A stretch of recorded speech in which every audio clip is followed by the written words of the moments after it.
But first up, it's a thrill just to be talking to you guys as a fan, because I remember hearing you guys back when I was a kid, like something like 11, 12 years ago.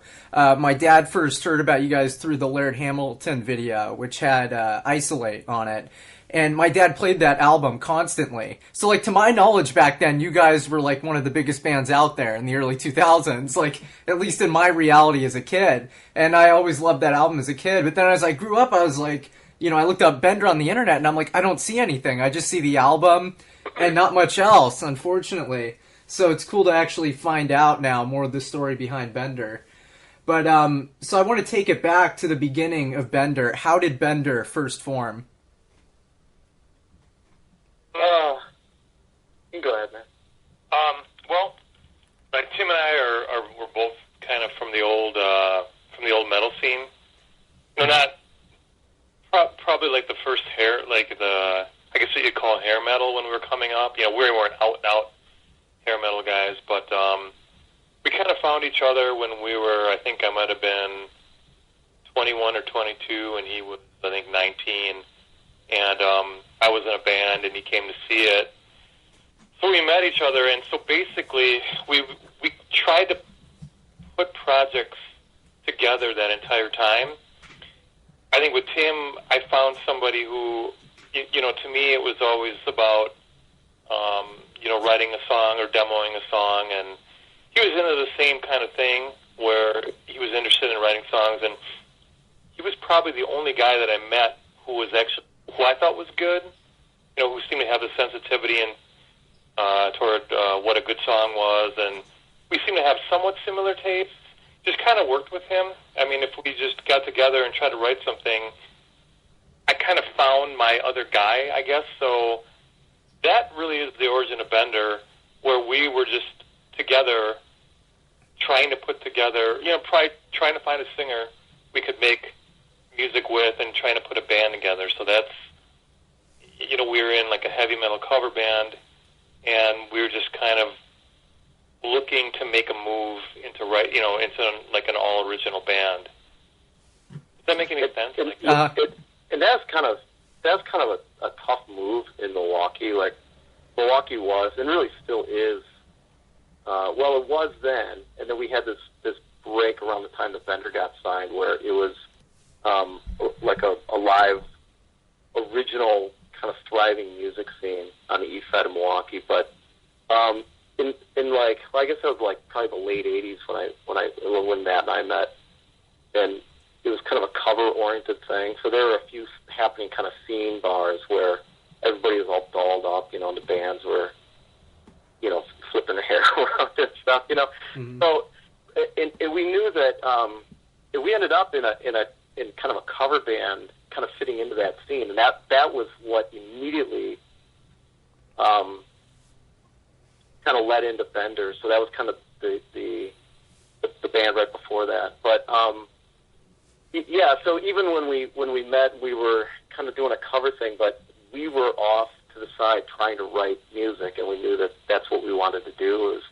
It was one thing to be on stage and kind of get the accolades and have fun and stuff, but we knew that we were songwriters, even though we weren't that good at the time, Mm-hmm. But there was a lot of time in between, meeting him at 19, and he was in different projects, and I would kind of sit out because it seemed like I only really fit with him, and so it didn't really happen again until like later on and into my early 20s. It was probably about 4 or 5 years, but during that time we hung out the whole, like almost constantly. So like really the bedrock of Bender is probably the friendship that Matt and I have.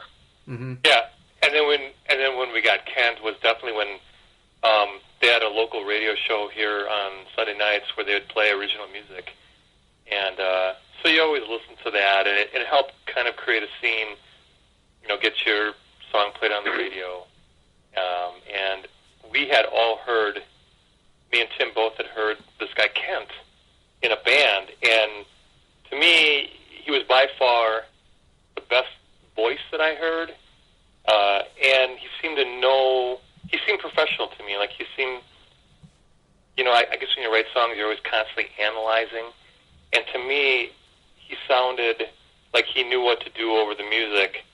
I don't know. It seemed like Tim and I had the same epiphany with the guy because we called each other the next day and we're like, "Hey, did you hear that band, Silence and Eden, with that singer?" It's like, who is that guy? And we found out who he was, and we immediately went after him. Like his band had a tape that was coming out, and we were serious, and we wanted to play music for a living. And I don't exactly know how we made the hookup, but we had a little demo studio. I do. Okay.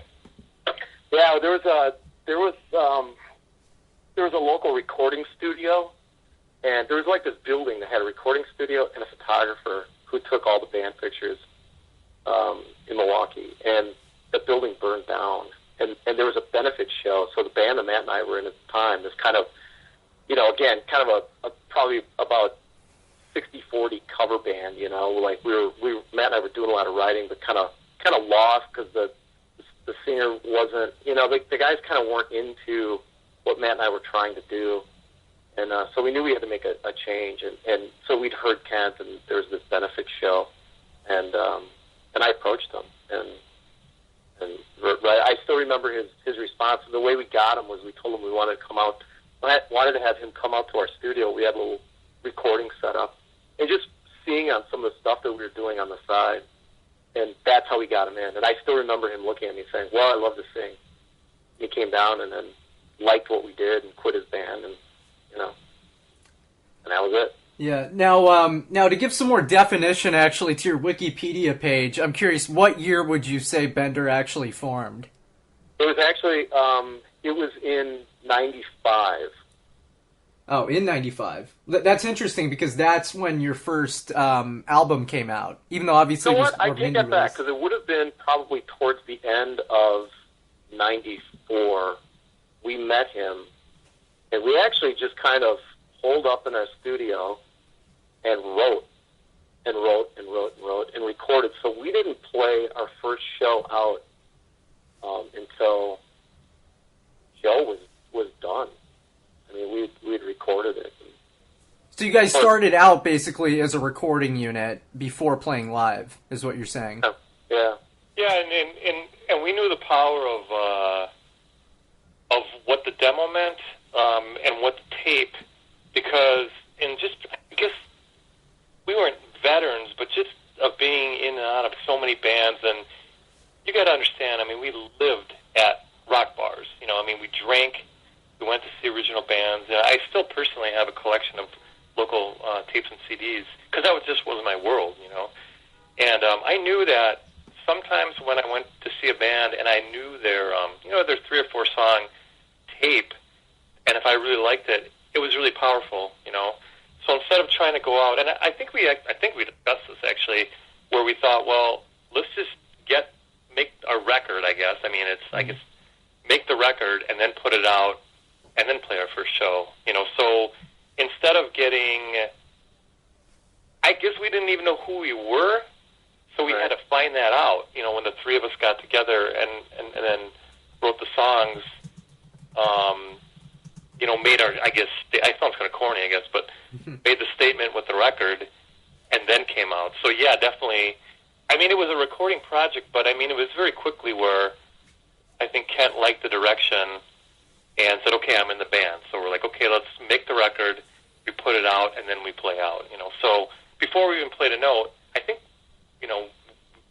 we had a decent amount of fans that liked the CD.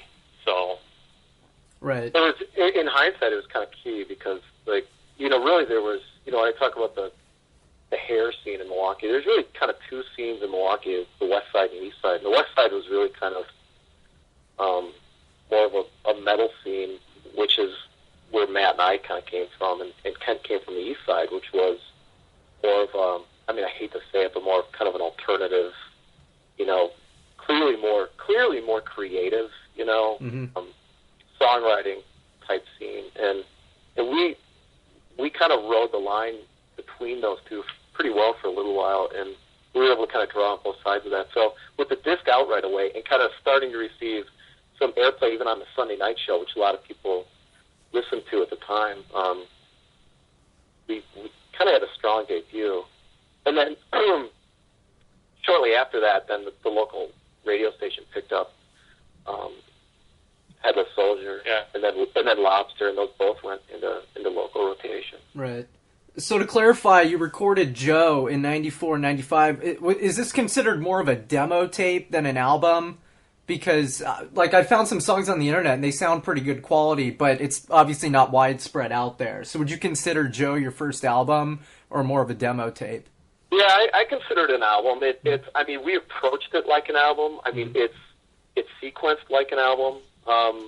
We recorded it on our own, and had some help from a guy named Mike Zirkel, who and that's Zirkel. if you're putting that in there, and he's from Smart Studios out in Madison, which is Butch Vig's place. So he came down and helped us kind of mic up and get some sounds and stuff, and then we went out to Smart and mixed it there. And so there was certainly an effort to make this better than, this is still in the age of cassettes, when we're being hand-drawn and seen. So we kind of distanced ourselves from that right away by putting out, an album.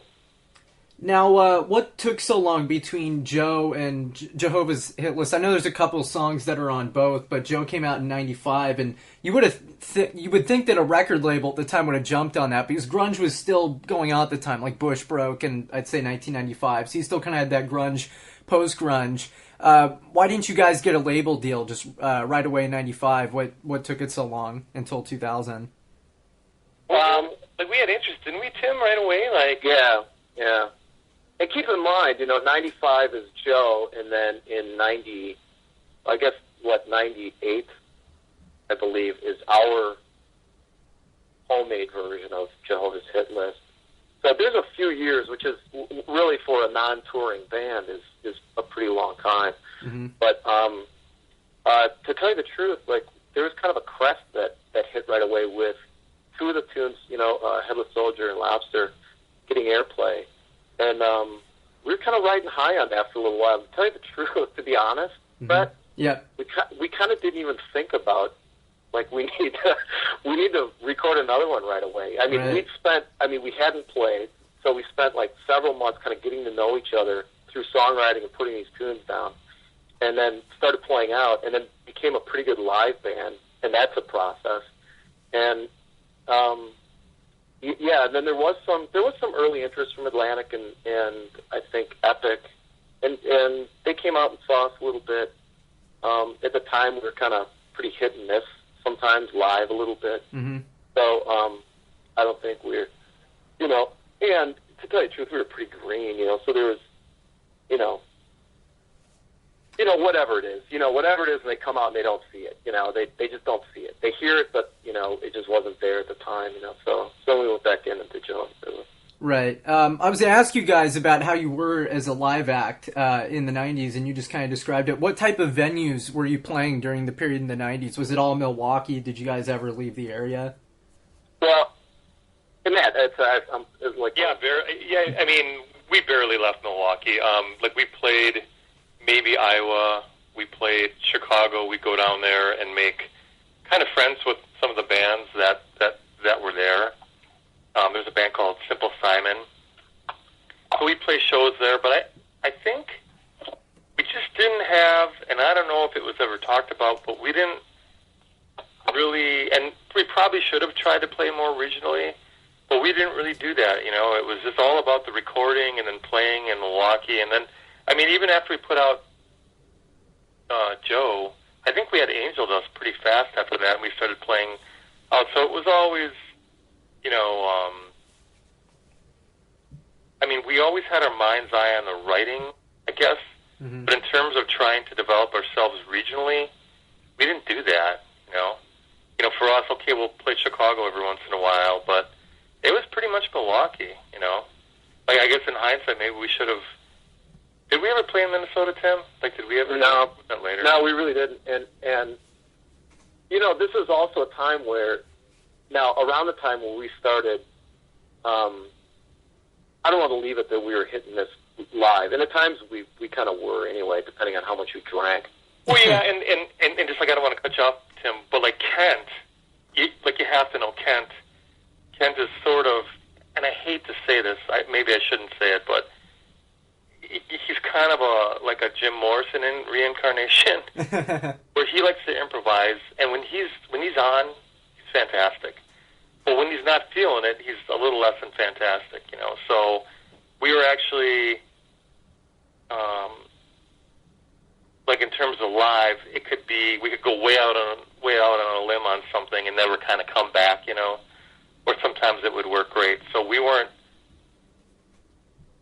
Is that what you mean, hit and miss, Tim? It's like we kind of really rose and fell on Kent, and when he did go out on the limb and it worked, it was exhilarating. You know, I mean, it was exhilarating to stand up there and play, and then kind of look up, and it was almost like the Purple Rain moment, you know, where like the faces are just kind of staring back at us, like we had them, you know. Then other times, you know, we were just up there drunk, kind of sloshing through it, you know, and that's kind of the way we were. But you know, as far as playing around and why we didn't feel like we had to, I think part of that was our own naivety, and then some of that was around that time that East Side Milwaukee music scene started kind of opening up. So Citizen King got picked up, and the Guffs got picked up, Alligator Gun got picked up, and these are bands that we were around. You know, we knew them. So there was definitely a time where, you know, the labels were here. You know, we knew that if we were making a big enough splash and we're still maintaining some play on the radio, that you know, hopefully they'd come find us. You know. And they did, luckily, but I don't know how that happened. You know, in hindsight, you know. Right. Now you mentioned in 1998 is when you started recording at least your own version of Jehovah's Hit List. Now, when I was talking to you, Matt, you mentioned that the version that came out was a different version, and that there's another version with some changed arrangements and lyrics. Now, what's this 1998 version? And just explain the whole process. It's actually just remixed. The 1998 version, actually, that version of Isolate is the same version because I was so in love with it that I begged TVT, which is our label, to put that one out, which they did. Mm-hmm. But, you know, there was a lot of talk when we had our... once we put out Jehovah's Hit List, it seemed like things moved really, really fast. Like, we got a lot of interest, from everybody. Mm-hmm. And so, you know, there was talk of just then most of the labels just want to remaster Tim, and which blew me away. Because I thought I wanted to work with a producer, but so really the difference is a guy remixed it, and we added 2 songs from Joe just on a lark because we'd finished the mixing early, and we'd ended up tacking on Lobster and Superfly just because we played those songs live. And I told our A&R agent a couple times, it's like, hey, do you think if we have time we could put those on? And he's like, oh, maybe. So we had, like, I think a day or 2 extra, so we mixed them. So that's really the only difference. Maybe I did a couple, they had me change some of the overdubs, or maybe I redid a couple of them, but that's it. It's really the version we did, but remixed. Mm-hmm. Although they're 2 clearly different sounding records. So yeah, way different. Our version. Ours is probably it's a lot less polished, but which is a nod to the TVT version. But ours has kind of a rawness to it that is kind of exciting at times. But the other major difference is strings were done on Body and Soul. So the original version of Body and Soul didn't have the string arrangement, mm-hmm. which was the label's idea. Right. I like it. Matt doesn't like it. I love the way it is. Actually, Body and Soul's been one I've been listening to a lot in the last few days, and I think it's one of the best songs on the album. But I've never heard the other version, so I wouldn't know. But so you say I've got copies of that album in the cellophane. I'll when we're done here, I'll send you. Okay, good. I can't wait. Do you have Joe? Do I have what?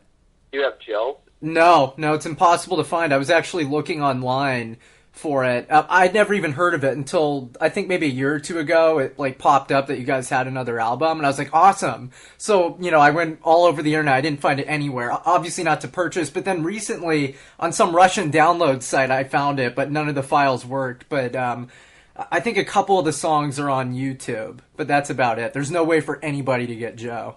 So I don't have it. That's just, I mean, we did that. I mean, it would be weird that you could get it. Mm-hmm. I mean, I know you can get some of the Jehovah's Witness stuff from iTunes, mm-hmm. but, Joe would, I mean, I don't know how that would make it out there. Uh-huh. But, so you mentioned 98, so that's when, so you guys self-recorded the first version of Jehovah's Hit List. So did you self-fund this? This is before labels in the picture, and then they hear that version, and then you recorded the TVT version? Is that what happened? Yeah. So, some label sniffs here and there for Joe didn't pan out completely, so we went back in and actually kind of had some of the core done for that album, and then did Jehovah's Hit List, and then I guess it was out for about maybe a year, and I think that's about the time that Chris Allen, our soon to be manager at that point, called me at home like out of the blue. Mm-hmm. So it sounds like in 99 you released your own version, because looking on Amazon, I actually found a review from like 2000. This guy said, "Oh, I bought the album at a show last year," which would have been 99. So then 2000 that would have had to have been if they bought it, because we got signed in 99 mm-hmm. late in the year, mm-hmm. and the TVT version came out, and I think like maybe we were on the road in January. I think it came out maybe in April, mm-hmm. something like that. Right. So if it's 99, that is our version. Okay. Just clarifying it for the Wikipedia, Yeah. since this will all hopefully go on there. You're going to update our Wikipedia? Yeah, that's the goal. It's very vague. It doesn't say the year you guys formed, and it vaguely says you broke up in 2005. That's I never had the vanity to go on and update it myself, because it just turned into a personal testimony. Yeah, like referring to yourself in the third person, Right. So why'd you guys go with TVT? Were there other offers out there, and was TVT just the best? No, actually, so Here we go, man.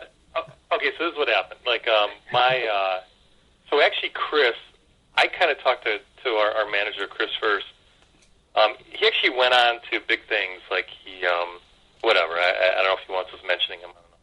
But he was from Chicago, and a friend of mine was high school friends with him or whatever it was, and I was saying, man, I really want to do some of this record. I'm really frustrated. It's like everybody seems to like Jehovah's Hit List, Mm-hmm. but I think we need a manager. And he says, hey, there's this guy Chris. So I talked to Chris, and then Chris ended up calling Tim, and he said, well, what did he say? Give me like 6 months. He goes, give me 6 months to see what I can do with your record. And it was literally 2 days later. He's like, I already have interest. And I think probably within a week and a half, I think he had 10 all, kind of marquee labels, right? Am I remembering that? Yeah. So what happened is that he's like, okay, we have to have a showcase. And there's something called Mob Fest in Chicago. And what's the nature of that, Tim? What was that like?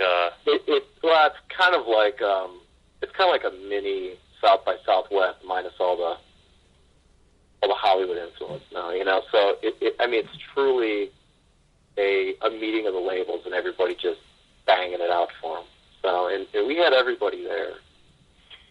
Yeah, like everybody came, and it was kind of a weird situation. There's no way I'm going to try to say, oh, if it weren't for this, it weren't for that. But we went down there, and it was tacked on part of a bill.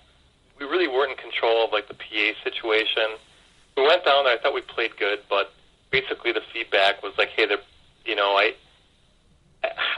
said we were rough. We weren't rough musically. I mean, we can play, Mm-hmm. but our image really wasn't together. Kent had some kind of suit on, and I think I had like shorts and black socks on with a with a like a soccer jersey. because I was into Sepultura at the time, and that's what he wore, so that's what I want. You know, so we were rough around the edges, and you know, which is strange because, like I said, we came from the old metal scene where everything was like a show, and everything was image and all that stuff, and it's kind of weird how we just threw that all out and just went up there and just tried to like let it all hang out in some weird way. And you know, long story short, they didn't really like it, so a lot of them were like, well, we're really into their music, but they didn't exactly blow us away live. So that's kind of where it was. And I think we had a couple A&R people. I think the guy who signed Tonic came to our rehearsal, right? Wasn't that one time, Tim? Yeah, and Steve, whatever his name is, from Epic, the guy behind Slipknot, was it? Slipknot, yeah. He came out. You know, people came to see us. They're kind of just passing, and we were pretty dejected by that. And in retrospect, you know, once we got on the road and started being connected to the industry, you know, there's a famous story about Linkin Park. I think they showcased 36 times or something like that. So really, you know, when that happened, and I think we made the mistake, or not we, but you know, like a mistake was made that we showcased in front of the entire industry. Didn't do that great, so everybody was kind of turned off. And but that wasn't the worst thing, because I know that, you know, bands go through that.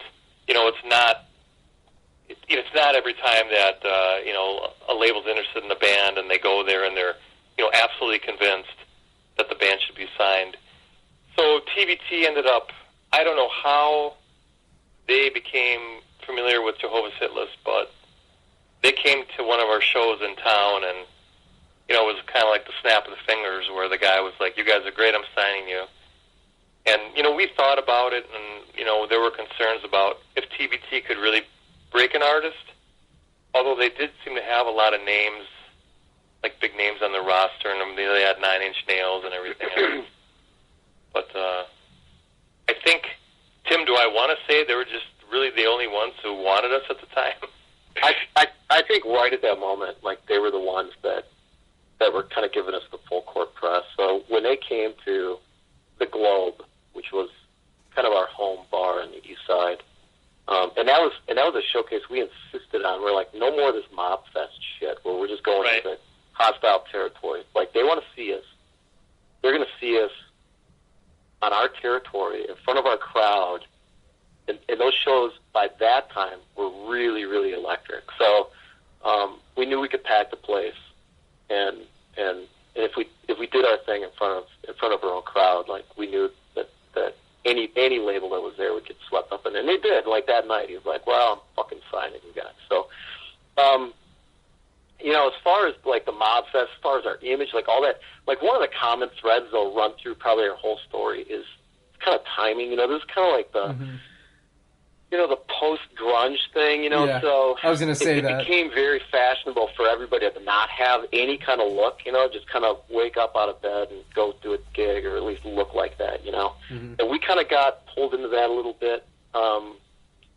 I think it affected the sound of probably Joe early on. Is probably a bit grungier of an album than Jehovah's Hit List. And then on the other side of that same coin is, I think it kind of affected how the labels at the time were looking at and listening to bands. You know, it was just kind of a strange time, right? You know, I mean, you know, like, it was, you know, 97 to 99. Like, new metal is kind of coming in a little bit. We didn't fit into that. And we were still really just kind of basically a heavy rock band. Yeah. I mean, there was post-grunge going on, but the biggest post-grunge band at the time in like 99, 2000 was Creed.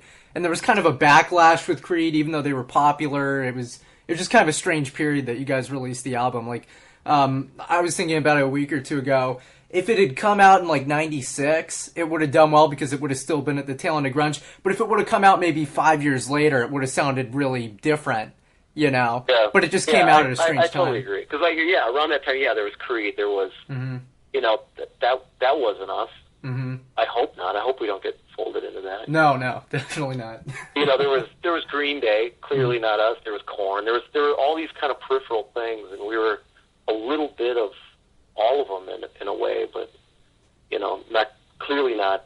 one of them. So, yeah, I think even when it came to TVT, when by the time the album came out, they even still kind of had a hard time figuring out exactly what we were. There weren't a lot of records in 99, 2000 that were kind of all over the map the way ours was, but still tied together. I mean, it's not like our record isn't thematic in some way sound-wise, but it's not, track after track are kind of the same thing.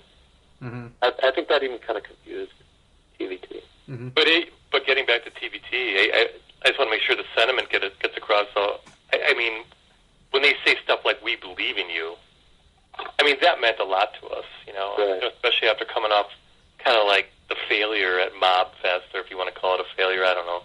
But at least we looked at them and said, well, we looked at their band roster, and we knew a lot of the bands on that roster, and thought, well, geez, I mean, if they're really going to give us a decent amount of money, and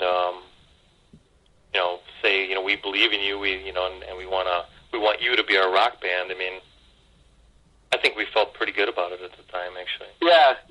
And I remember sitting at breakfast with them and saying, and them saying, well, we're basically the biggest of the small labels, the ones that are left anyway. And that was kind of one of these consolidation periods in the record industry where labels are swallowing each other up, kind of like they just did, a few years ago again. But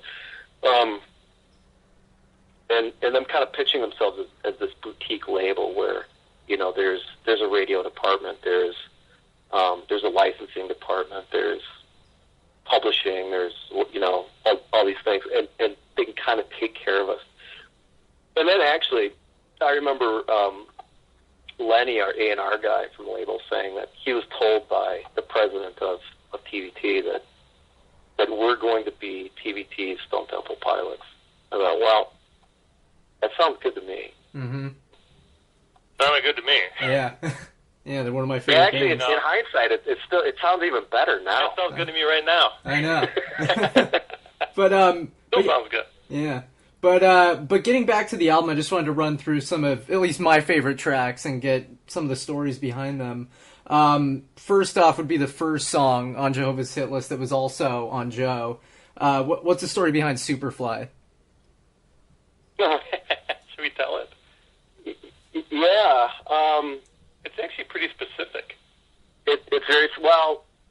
There's one phrase in the song, the third verse in the song is extremely specific, and it's kind of the impetus behind the whole tune. But that song was truly a studio tune. I was in the studio late at night, like 2:00 in the morning or something, doing some bass tracks with the drummer, and we were also doing some sampling things. We had and creating a couple of loops and stuff. And back then, to create a loop, you had to do it on a sampling keyboard, So we had this big full keyboard in there, all plugged in, and we were flipping vocals upside down and kind of doing some goofy stuff. And I hit a key, and it like way up high on the keyboard, and it made that high pitch, that da da da da kind of sound, and so we started just kind of messing around with that, and that turned into the sampling piece for Superfly, and then the bass part, that main riff in the song, was almost kind of an afterthought. It really was. I kind of heard the rhythm in my head, picked up the bass, and played it, and then that was it. And I remember the next morning. In fact, I even sang the verse for it that night, and then the next day, like, Matt came in, and I know the drummer was kind of going, well, I don't even know what this is, and Matt loved it right away. Which, well, I know, like the dee dee dee wasn't it Kent singing "Rain or Shine"? Yeah. It was actually a vocal off of another song that we just put into hyperspeed, and it just kind of did this cool thing. So now vocally, and I'm not going to mention the band, but there was a pretty landmark Wisconsin band that had come out, 5 or 6, 7 years before that. And when we were looking for singers, this is pre-Kent, that singer came down to jam with us, and it kind of turned into this train wreck. And we ended up unfortunately kind of turned the whole thing into a joke, because the guy's brilliant. He's brilliant. But, like, we ended up, it kind of became this joke, and that's what that verse is, all that, your fucking wig was never shit and all that. It's a direct, literal rip on this guy that we thought could come down and be brilliant. Yeah. As a rip on his hair, yeah. So the line, you're not Superfly. It's like, well, we thought you were a fucking rock star, right? And you're going to come down and this was going to be great, and it wasn't. Yeah, that's why we say down. We brought you down. You brought us down. So we brought you down to the basement, and you ended up bringing us down. I don't know. Yeah, that leads me to ask real quick. Did you guys contribute a lot of the lyrics? What was the songwriting process with Bender? The core of the songwriting was always past tense, was always Matt and I. So, I mean, it was when we were in our early 20s, by the time Bender came around, like, we were pretty dialed into each other's instincts. So, the majority of the stuff usually started with a riff that Matt or I had.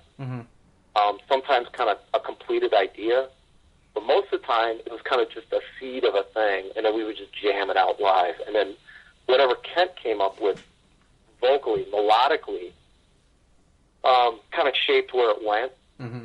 And then the lyrics would happen usually with Kent, but a lot with me too. So, like, musically it was mostly Matt and I, and then lyrically it was probably the lion's share was on Kent, with me kind of filling in gaps. Unless it was something like Lobster, which is,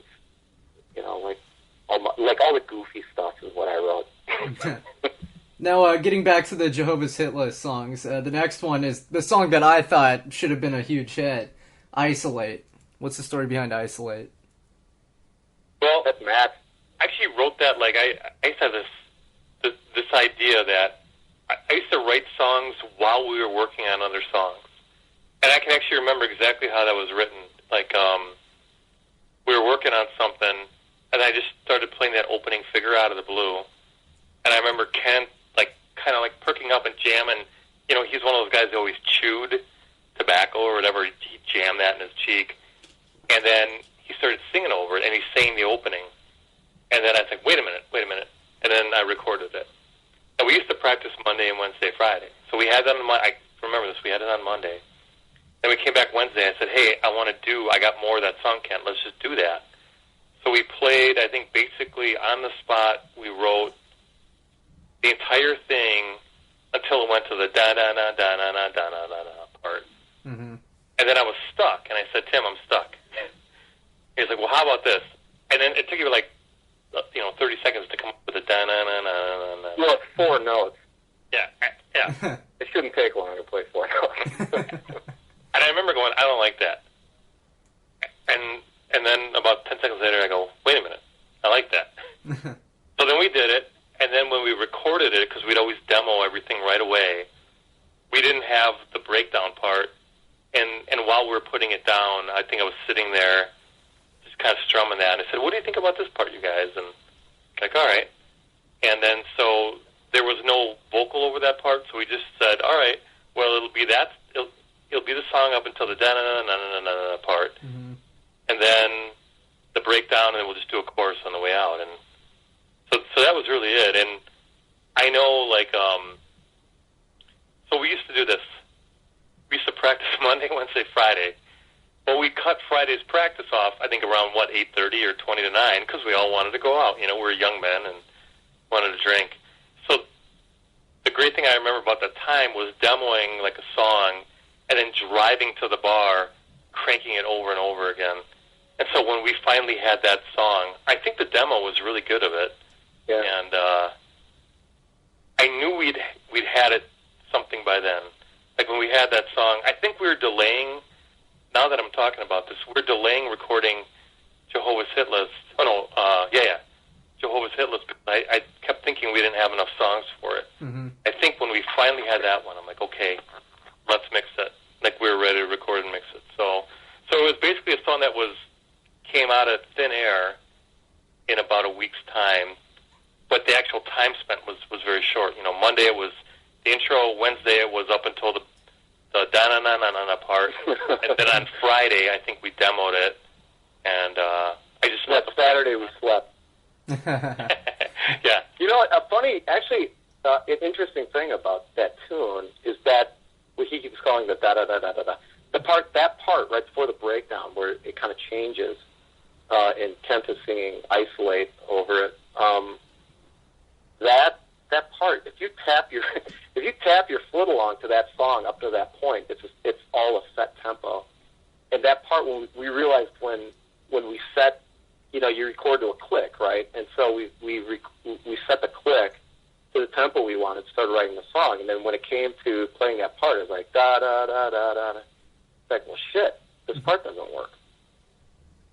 And it just kind of occurred to us, well, we can speed it up. Can we just speed up there? Like I don't know. Like, do people do that? Can you just change tempo like that and just kick the song up like 20 beats per minute in the middle of the tune? And we did it. And to the ear, I mean, when you just listen to the song, it would never occur to you. But yeah, if you tap along, you'll find your hand kind of speeds up at that point, and it slows back down for the breakdown. And that was kind of eye-opening to me. It was almost liberating to think we can actually. This is actually how songs are written. Like, we can do whatever we want. There are no constraints. You know, that's kind of my most like almost like Beatle-like moment of thinking we can do whatever we want, whatever we want in the song. You know. Mm-hmm. Now the next one, Fresh Daddy. What are your memories of that one? I mean, I can tell you, I don't know how interesting this is, but I remember that we went to was it an all-ages show we played, Tim? And like, it's getting pretty specific. I don't know how, I mean, you probably want a lyrical interpretation, but that's kind of not how it really worked with us. When Tim writes the chorus, it's usually a concept. He's usually got a very strong concept. Mm-hmm. And when it's more of a Kent and I kind of a collaboration, it's more of, like, Kent's kind of a jammer who fills in the lyrics later, or Tim will fill in his lyrics for him. Mm-hmm. You know, like that song Yellow Ledbetter? Yeah. First time I heard that, I'm like, he never finished his lyrics. He just kind of, you know, made up, like, the, you know, whatever the term you want to use, like the... placeholder lyrics or whatever. Yeah, like the scratch vocal. Yeah. You know, phonetically it sounds like there's something there, but... Yeah, kind of like Bush's first album. Yeah, so that's kind of how Kent worked. And for some stuff that Tim didn't write. So for Fresh Daddy, it was all built around that intro where I'd seen a kid who had the worst guitar tone, but it was so bad it was fantastic, where it was like this, where you couldn't tell what note he was playing. It was so distorted, and it was such a hairdryer sound. Mm-hmm. He was playing a clean thing. He was going jang, jang, jang, jang, jang, jang, jang, jang, jang. I was like laughing my ass off, going, God, this is great, you know. Mm-hmm. So I was goofing around with that in practice. So that's kind of like the genesis was the intro. I kind of did my own version of it. Yeah, we stole it from a 15-year-old. But just that part. That was kind of the impetus. But I think, I don't remember there being any kind of a strong, like, I think we had the song and we had the John part, and we had no idea what the chorus was going to be. I think that was the conundrum for that song. I think that it came out right out, and we're like, gee, we don't, you know, have a chorus, and we considered rewriting it, and we tried rewriting it, and it didn't work, and I think one day Kent came out with Fresh Daddy, and we're like, that sounds pretty good. I think we hated it. We recorded it anyway. Then once again on that Friday night, you know, driving to the bar, with that Toyota I used to drive, and I used to crank the living shit out of the stereo. It just sounded so cool to me. Mm-hmm. I think Tim had kind of the same experience by the time we went to the bar. Well, what changed it was, as soon as we put that fluttering effect on the vocal, then we started laughing about it, you know, which was always, for the goofier songs, that was kind of the qualifier, you know, if it made Matt and I smile. Right. You know. Yeah, I think that chorus is what really makes it unique. Because some of the verses, I mean, they kind of sound Nirvana-esque. I mean, I'm not saying it's a bad thing; it's a good thing. But that chorus sounds very unique, you know. But yeah, the next track. I guess I'm just running through the first four tracks because those are four of my favorite songs on the album. But so the next song I want some background on is "Passion Flower." That again. That's a lot, Kent. It's a song about weed. Yeah. Clearly, if you didn't, if it hadn't occurred, but that's you and Kent. I can remember it exactly. It was one of those things where it was a practice where, sometimes we get together, because we get together religiously on Monday and Wednesday and Friday, we may not even play music. We may just sit there and start talking, and we all show up with our bags of food, like our Burger King or some guy had Subway. We'd sit there and talk for a while. And it was one of those nights where nothing was happening. It was very frustrating. And then I don't know. I can't remember if Kent purposely brought pot to write on. He did sometimes, but I started playing that figure, that dun dun dun dun dun, and then the drummer Jeff came in. Was it Jeff? Jeff came in with the beat. Yeah, and then right away, I remember he had his coat on, and he stopped, and he turned around and he came back. And we had the entire, once again, with Kent, I used to keep a boombox on my side, and I would record our jams. And when I delivered my pizzas, I would drive around with all our jam tapes and then edit together, or I would look for all the gems, I'd say, hey, this is a great part. And I would listen to it so many times in a row over the course of a couple evenings of delivering pizzas. I would come back to the guys and say, hey, look, listen to this part, listen to that part, listen to this part. I'm not saying it always worked that way, but sometimes it did. When Tim tended to bring an idea, he basically had a lot of it by himself. But with Kent, I would call together jams and I would cut them together. So that's how Passion Flower was. And right away he had the verse and he had the chorus, and I was very excited by it. I just drove around by going, this is great. And then once again, it was, hey, what do we do now? And do we put a solo in it? I think there was a time where solos really weren't, that in vogue. And Kent, I don't know how he came up with the talking part, but I just thought it was that was to me, it was so great, because I think one of the things we didn't mention about songwriting, I don't know if we're coming across as very mechanical, but I mean, I think that was the juice. That was the dream. It was like the, I don't want to sound too corny, but when I was growing up, there was that movie with Robin Williams when he was a teacher in an all-boys high school, and he quoted something out of literature where he said, the powerful play goes on, and you can contribute a verse. So that was what got me excited about life, that I like Tim, I grew up loving music, and the older I got, the more underground I went, because I was so into, being in a band. It's all I wanted to do. And so when Kent had a moment like that, where instead of doing, what am I going to do, a guitar solo, he came out with the spoken word thing. I was just like, oh my God, it just gave me the chills. And so that was the conundrum again. What do Kent and I do after we do a verse, chorus? He came in with that part. So to me, that was the highlight of the song. And I thought that was pretty unique. And, so that was really it. It was Kent, us trying to, when Kent needed a breakthrough, he would just kind of say, hey, I'm going to bring some pot, smoke his pot, and that's exactly what he wrote about. He wrote about smoking pot. Yeah, it's funny. It doesn't really sound sonically. It doesn't sound like a weed song. You hear that song and you think, it kind of has that soaring quality of U2 a bit, combined with the '90s alternative sound, Yeah. But sonically, I'm sure if that had been a radio hit, a lot of the girls and people like that out there wouldn't have thought that it was about weed, Yeah. I think the lyrics are pretty much about weed, though, aren't they? I mean, they're blatantly about weed. So. Right, but my mom, I actually just played her some of that song, maybe about an hour ago. So I told her I was interviewing you guys. I was like, you probably never heard of them, but here's a couple songs. They should sound like they should be hits, but they weren't. But I played, Passion Flower, and she liked it. Just humming along. Those type of people don't really listen to the lyrics. It's all about the melody. But yeah, the next song after that, another one that I thought kind of got outside of the alternative rock vein of many of the other songs on the album is Seizures. What was behind Seizures? Yeah, that's all. Yeah, Seizures was like musically, I had the pieces for that. It actually started with the music for the chorus. I thought it would just kind of jamming on the E and A thing, but like I struggled with that for a long time, and the chorus for that came first.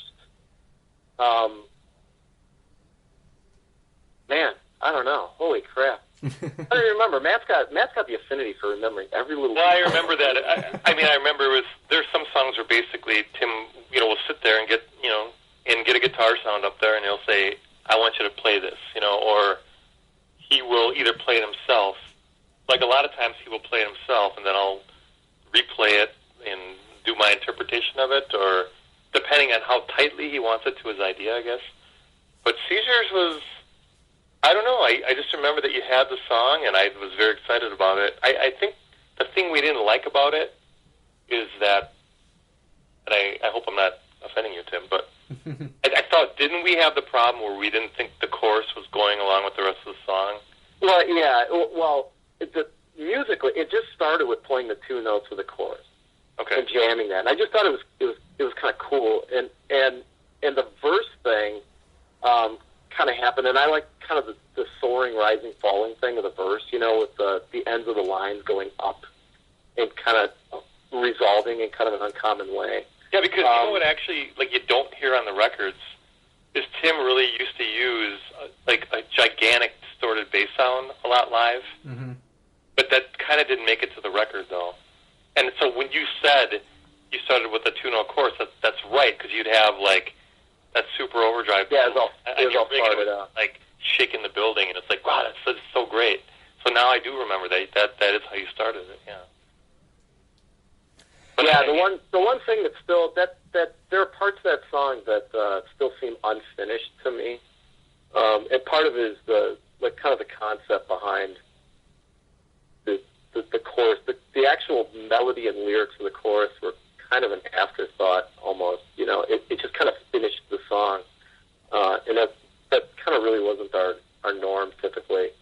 But yeah, overall, it's like I've always liked the song. I like listening to it, but it's one of those things where if I catch it on the right day, not that I listen to it that much anymore, but yeah, it seems rather unfinished to me. But. Don't worry, it sounds good to me. In retrospect, I think we're being technical, but right. You have to understand. I mean, we both went to college, and we're both delivering pizzas, and it's like we're just getting so desperate as we weren't doing anything with our lives, and every time we hit what we thought was a good song, because I'm hearing Tim kind of downplaying it, but I remember recording it and going, God, it's like every time we had what I thought was a good song, even though if we're saying we thought they're unfinished, to me it was like, I was hanging my life on completing a song that I thought was good, so along the way as we're doing these songs, it was just like, that's why I was saying when we finally got Isolate, I'm like, okay, because I think that was the last song that was written. I think it was. I was like, okay, finally we're done, we can put this record out, but just all those songs, it was like, when we do each of those you talked about, that was like our new favorite song. It was like, this is right, yeah, every time. This is Bender, this is going to get me into the music, business because, we were never guys who, we both grew up middle class or whatever. It wasn't about being, rich and famous. I wanted the money that was owed to me if I made it, I guess. But it was like we both wanted to be part of that community. We wanted to be professional musicians. I'm not saying. I mean, we wanted to be in a rock band. We wanted to play music, and we wanted to try to make art as good as we could. We weren't over artistic, but so I don't want to give the impression that our lives weren't riding on writing these songs, because it was. Every time we had something which I thought was good, and I could stack it up for the record, it just felt better and better. Because we were very desperate.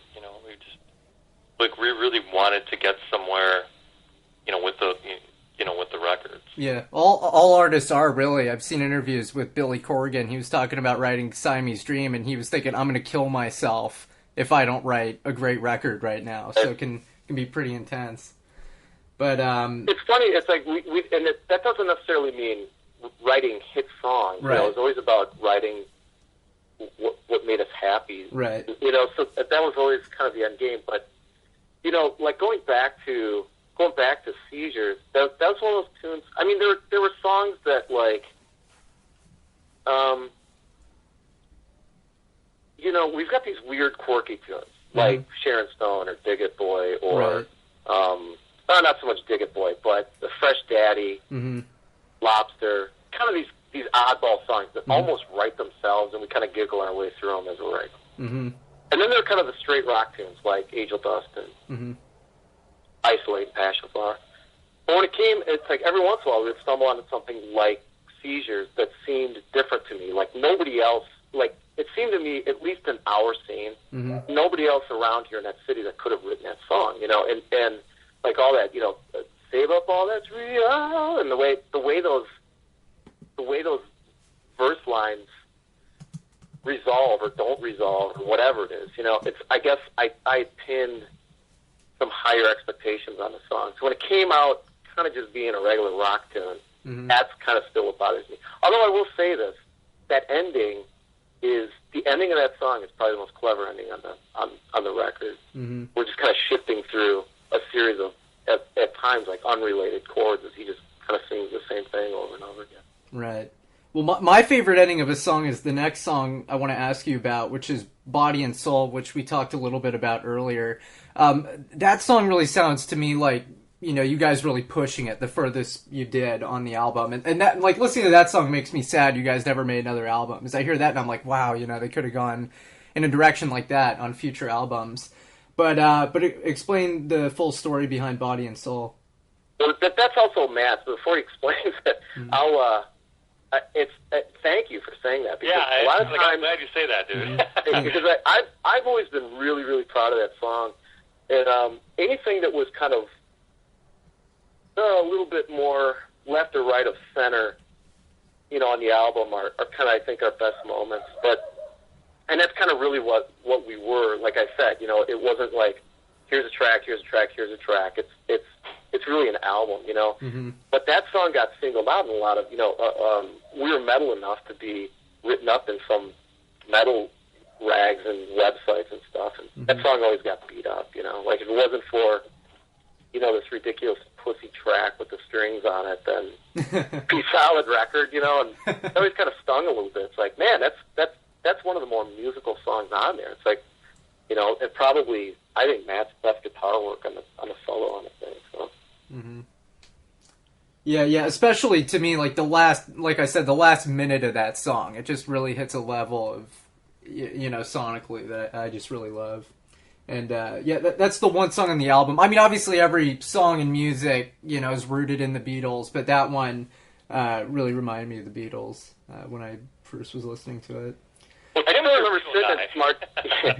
Yeah, I'm a Beatle guy.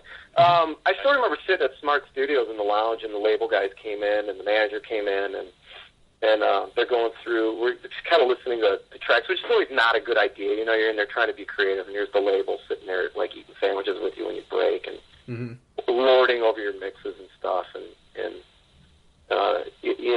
if they're talking, it's not a good thing, and if they're not talking, it's not a good thing. So we didn't really want them there. But he came in and started talking about sending out the tracks to London to have strings put on it. And if I remember right, he kind of just wanted to put strings on a tune. And I think originally it might have even been Passion Flower. And Matt was like, fuck no. Like, there's no way you're putting strings on Passion. Was it Passion Flower, Matt? I don't remember that. I mean, it could be.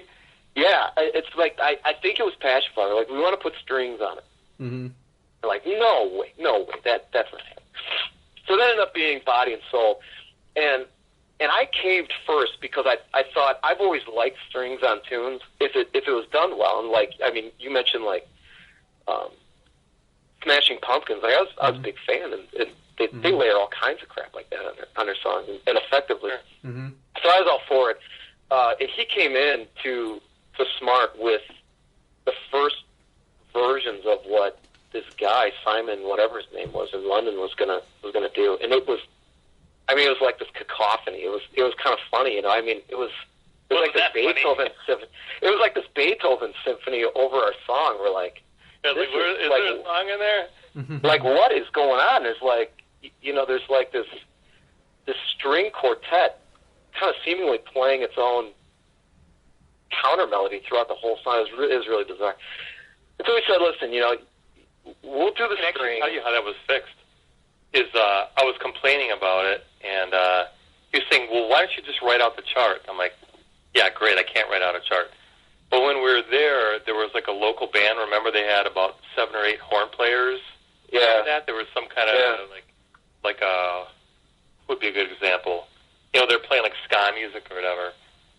So I guess one of the guys was like the brainchild behind the arrangements. They said, why don't you ask him? I said, dude, can you do me a big favor? I said, could you chart this song for me if I played it? He's like, yeah, no problem. So we just sat there, hunched over, and I played it. And he goes, okay, that chord is, because he could hear, what it was. So we wrote that out, and then we ended up faxing it back to that composer and just saying, hey, by the way, here's the progression. Yeah, quit with the Yngwie violin. Yeah, and then when it came back, then it was like, okay, yeah, it sounds like we're in sync now. Like I understood what he was doing, but yeah, that song was definitely a labor of love. And now that we're talking about it, Kent has really he really likes that dark kind of velvety lounge type vibe.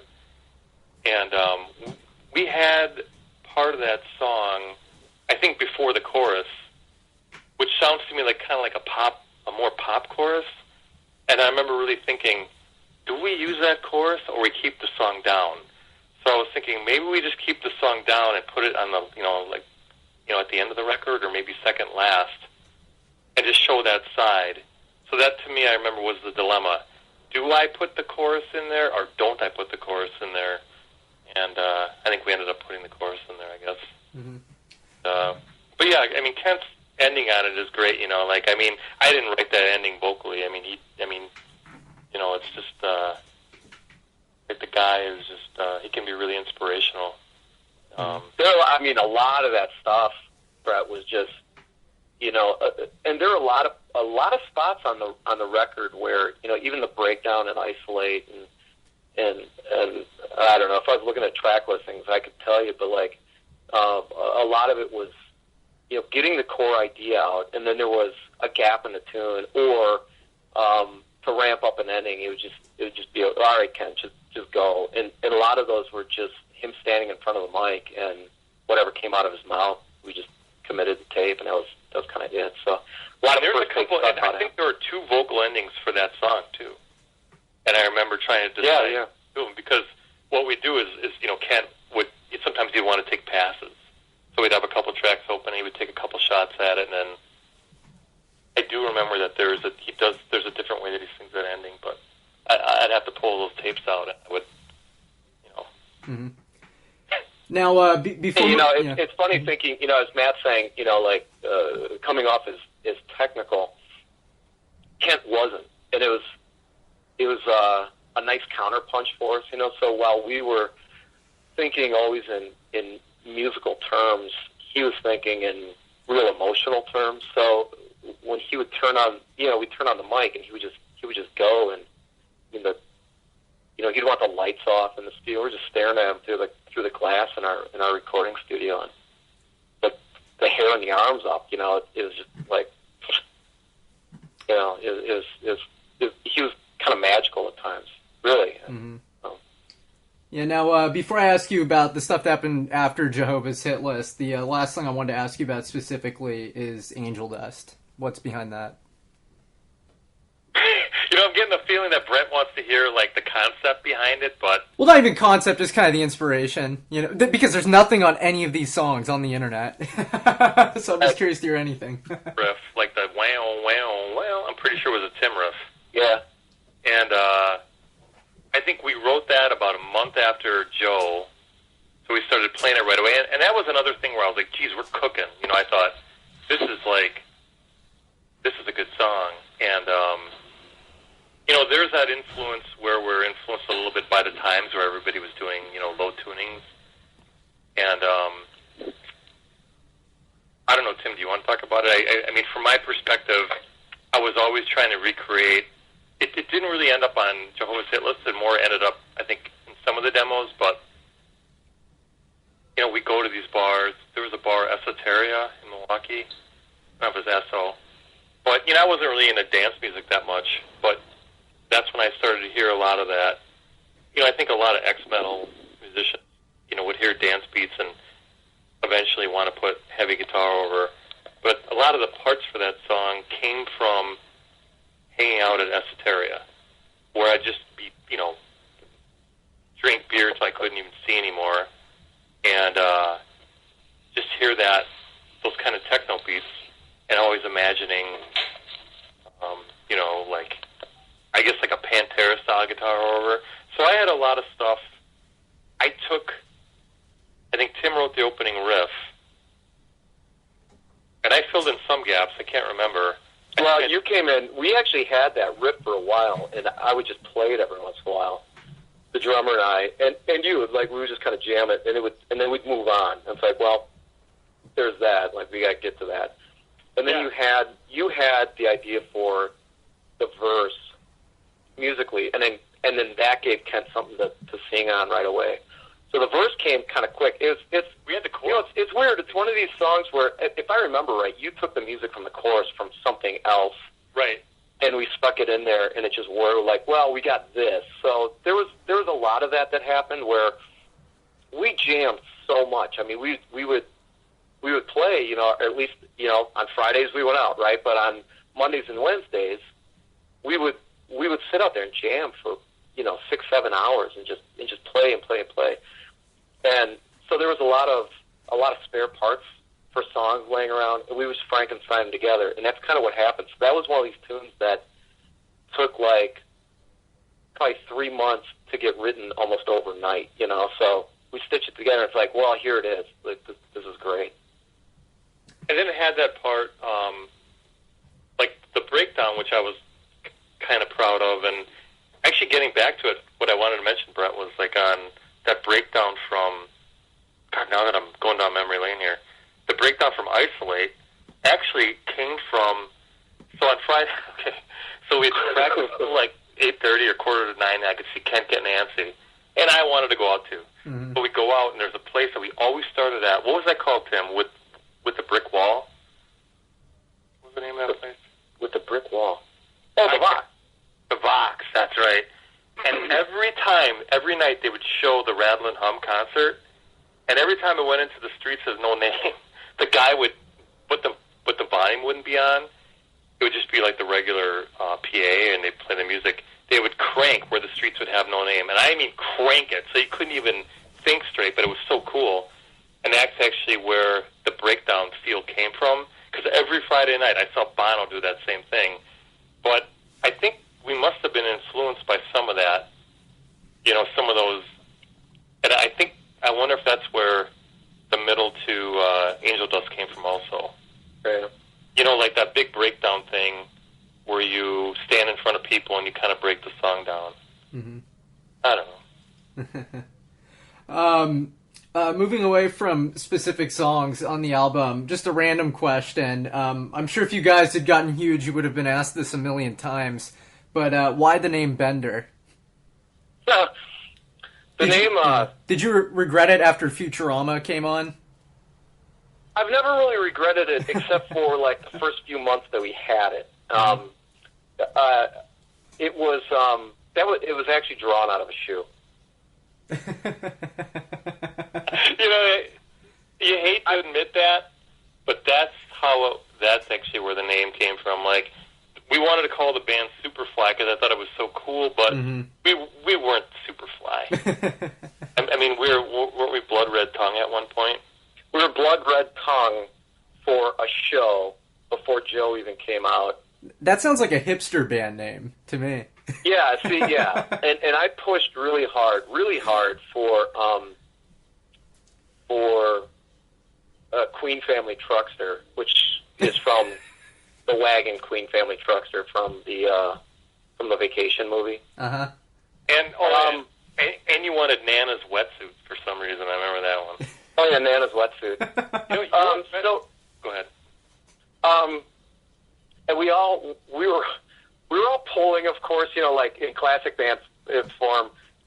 We all had the name that we each individually came up with and liked the best, and it finally was like, all right, we're all putting our names in a shoe. I think the drummer took a shoe off. We all wrote him on a piece of paper, and Bender was the one. And it was immediately like, one guy going yes, and the other three guys going, oh no, now we're Bender. But in hindsight, we're a pretty nondescript band musically. I mean, again, it's a lot of different influences, and there's, although the like both albums are consistent, they're kind of all over. They're kind of scattershot musically in a good way. And I like that Bender is kind of a nondescript name. And then kind of later in when we were out on the road and doing our daily radio interviews and stuff, we just kind of assigned the meaning to the town, like, it's like going on a Bender, because we're Milwaukee beer guys. But in the beginning, it was just a name the drummer liked, and happened to come out of the shoe. Now, you mentioned the drummer. I heard you mention another name that I don't see on the Wikipedia. Now, was Steve Adams your drummer during the whole run? What was the deal with the drumming situation? No, like when the band first got together, or let's say that the band that was the immediate predecessor to Bender was the 60-40 cover band. So we had our hair, and we were playing more on the west side, metal side of the town, and playing a lot of covers, and then trying to write stuff. And a couple of those ideas actually even turned into Bender songs. But when we disbanded that thing, it was that drummer and Matt and I. And that drummer was on Joe, and then there was another drummer on the original Jehovah's Hit list, and then Steve came on board for the deal and the tour. And yeah, I mean, should I just tell a teeny bit of the story? Is that our phone was just, as they say, blowing up, and we were freaked out because it was like every label wanted to see us, and our drummer just kind of was MIA. He was MIA. His name was Jeff, and he just kind of stopped returning phone calls. So we had a showcase, and was it like a week or a week and a half, Tim? Was it a week? Yeah, we just had a couple of weeks to get ready for this Mob Fest show in Chicago, and we tried out a bunch of guys, and they all were no good. And when I say, and when he says no good, I mean it was really getting painful because now, if writing songs was us banking on our future, it's like our future was 2 weeks away, right? We had this manager, everything was finally kind of ramping up, and it didn't look like it was going to fall through. It's like we had this guy who was going to be with us for the long haul and believed in us, and we had no drummer, and we didn't even tell him. Yeah, showcase, yeah, let's do it. And then we'd hang up the phone and go, man, what are we going to do? So Kent came in and said, hey, I was reading, our local city, Free Rag, kind of the scene paper. He's like, well, there's an ad in this paper, The Shepherd, for a drummer seeking a band. And I'm like, yeah, knock yourself out. We're pulling in guys that we've seen play, guys that we know. When our drummer spot came open, it was kind of a coveted position almost. I mean, we were getting calls unsolicited for people who kind of wanted to come in and try out. And it just wasn't working out musically with any of them. And I told Kent, like, knock yourself. I tell you what, if you want to call the guy, call the guy. But this is just going to be, anybody who's putting an ad in the paper is just going to be, right. It's going to be a disaster, right? So I remember he said, he goes, he likes the stuff you guys listen to. Beastie Boys he had, and then something else or whatever. He's like Soundgarden, and he likes Rage Against the Machine. It's like, well, that sounds great. Like, let's see, yeah. And so he came in, like, a couple days later, and there's a message on our machine in the studio, and it was Steve, and we'd known him from years before from the Milwaukee metal scene, and like right away, it was like, you know, yeah, I was kind of like, I was like, not that guy. And then, because we were just like only had a few days to get ready. I think it was like a Saturday night, and I walked in our practice room, and he had this gigantic white kit, and he had cut his. Last time I saw him, he had very long blonde hair, and he basically had like one of those longer flat tops kind of thing, and he was just a force. And like the second I saw him, I was starting to get excited. I'm like, oh my god, like. Well, he looked cooler than any of us. Yeah, I mean, we went boy. Yeah, so yeah. And then he played. We said, well, let's. Do you know the songs? He's like, mm-hmm. And he's like, well, let's play Isolate. So I did the intro, and like Tim and I would stand on either side of the rehearsal room, and Ken would stand in the middle. So as soon as we blasted in the tune, I mean, it felt better than. I mean, Jeff was the guy who we played that song with, and I'd never heard the song sound that good. And I literally like turned away from the wall, like turned to the wall because I didn't want to see him. I didn't want him to see me smiling. Mm-hmm. And Tim had that exact same reaction. The same thing. I immediately turned up. Well, first I turned around and turned up because he was just like, I mean, he just bashed the shit out of it. So, but yeah, it was immediately like relief, like just all the pent up tension from a couple of weeks before and a couple of months before, trying to replace Jeff. And the guy came in. It was just kind of laughing in the back of my head, thinking, well, I guess we're going to get a record deal now. Mm-hmm. Yeah, I mean, he had it all. I mean, he was an extremely seasoned player, and he had all the technical ability, but he didn't use it. As one of those guys, and I guess you'd say he was kind of a Dave Grohl type guy. And I was going to say Dave Grohl. Immediately, the band just went back to where it was with our first drummer. Mm-hmm. He had been gone. He'd been in Indiana somewhere. Like had like one of these like Thursday through Saturday, like every week, like house band gig, playing 3 sets of just nothing but covers, but like extreme musicianship, So and he just got bored. He just got burnt out on it and came home and was looking for a band. So there was talk of re-recording the drums, but it didn't happen. Oh no, he re-recorded Superfly is what he did. Now, for Wikipedia purposes, I'm curious, what are the full names of the other 2 drummers? Yeah. Well, Jeff Holden is one, with a J, Jeffs, Holden. Okay. And we have to determine whether or not we want to stick the other one in there. The first guy we had such a severe falling out with, I don't know, I mean... Yeah, if you don't say it, he doesn't exist, I guess. He'll never get to go on the Wikipedia. Yeah, you can just put in another drummer. Oh, God, that's funny. Now getting to the point where after Jehovah's Hit List has come out, now, what did you guys do to promote the album? Was there any touring? I know, Matt, I talked to you, and you said there was talk of a video for Superfly, but it didn't happen. Now, how did you guys promote Jehovah's Hit List? You want to take that, Tim? Yeah, well, there was video budget early on for Superfly. I don't think it was talked about immediately. I think it was kind of assumed there'd be a video.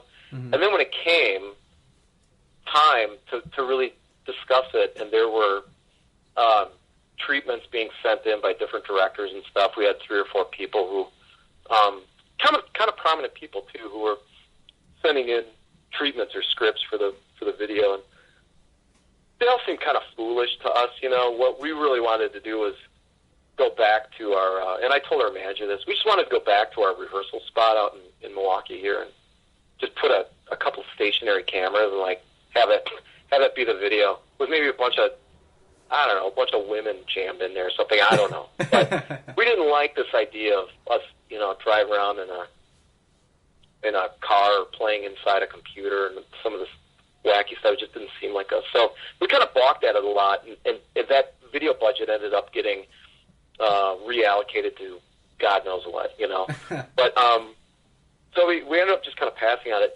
In hindsight now, You should have done it because it would be I'd on rather have a YouTube. bad video than no video, because people... That's what happened? We passed on a video? Well, we didn't pass on it. We just passed on the treatments, and then over time, it just kind of got reallocated into, like, replacing the posters and other shit. Like, this is one of the drawbacks of having a smaller label is that they don't think of things in terms of tax write-off. They're trying to do what they can to hit. It's like their livelihood lies on you, paying them back.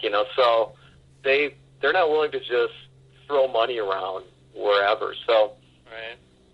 As far as promoting it, I mean, we got done, I think, at the end of the year, and I know it was in the winter. We were up at Smart, Madison, and then did some mixing out in California too, and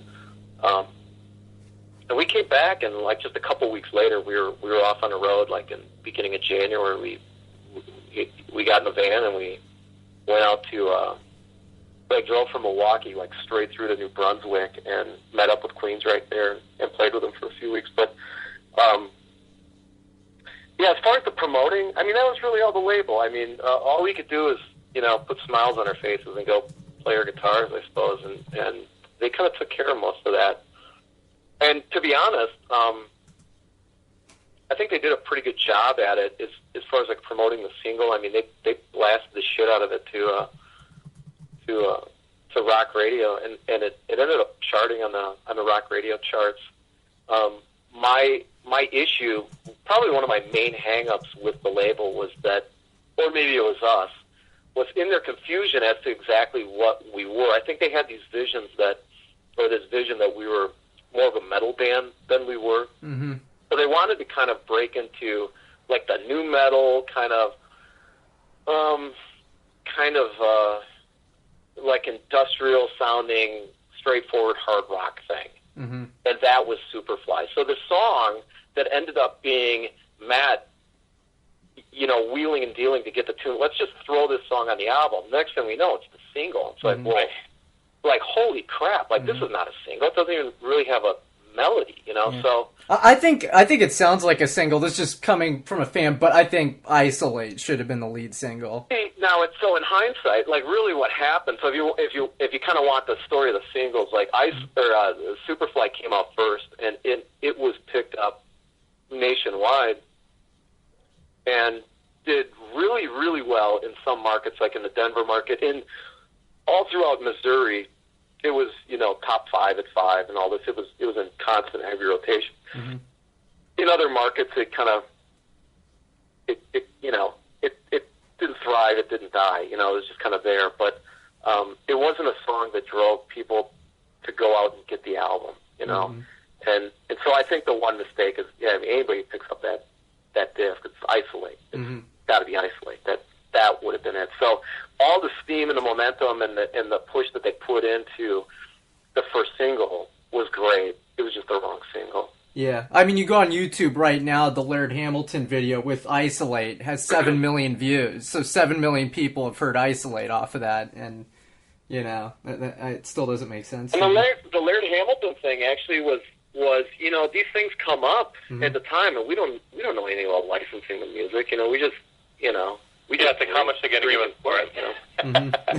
Yeah, how much are we going to give it for? It's great. Yeah, there's some movie coming out, it's called Scary Movie. It's great. How much, Right. The guys, we got to pay light bills here. So, and in retrospect, that's the only thing that's ever, because like Tim was saying, like I've never posted a thing online because I think I don't know, it just seems awfully narcissistic. I mean, I'll put a picture of myself in a cover band on my Facebook or whatever, but Benders, that means something to me. But without the PlayStation 2 video game and without those soundtracks, nobody would have heard of you guys, probably. Oh, yeah. And really, ATV Off-Road Fury was probably did more for us than a year and a half of touring. It's sad to say. Yeah.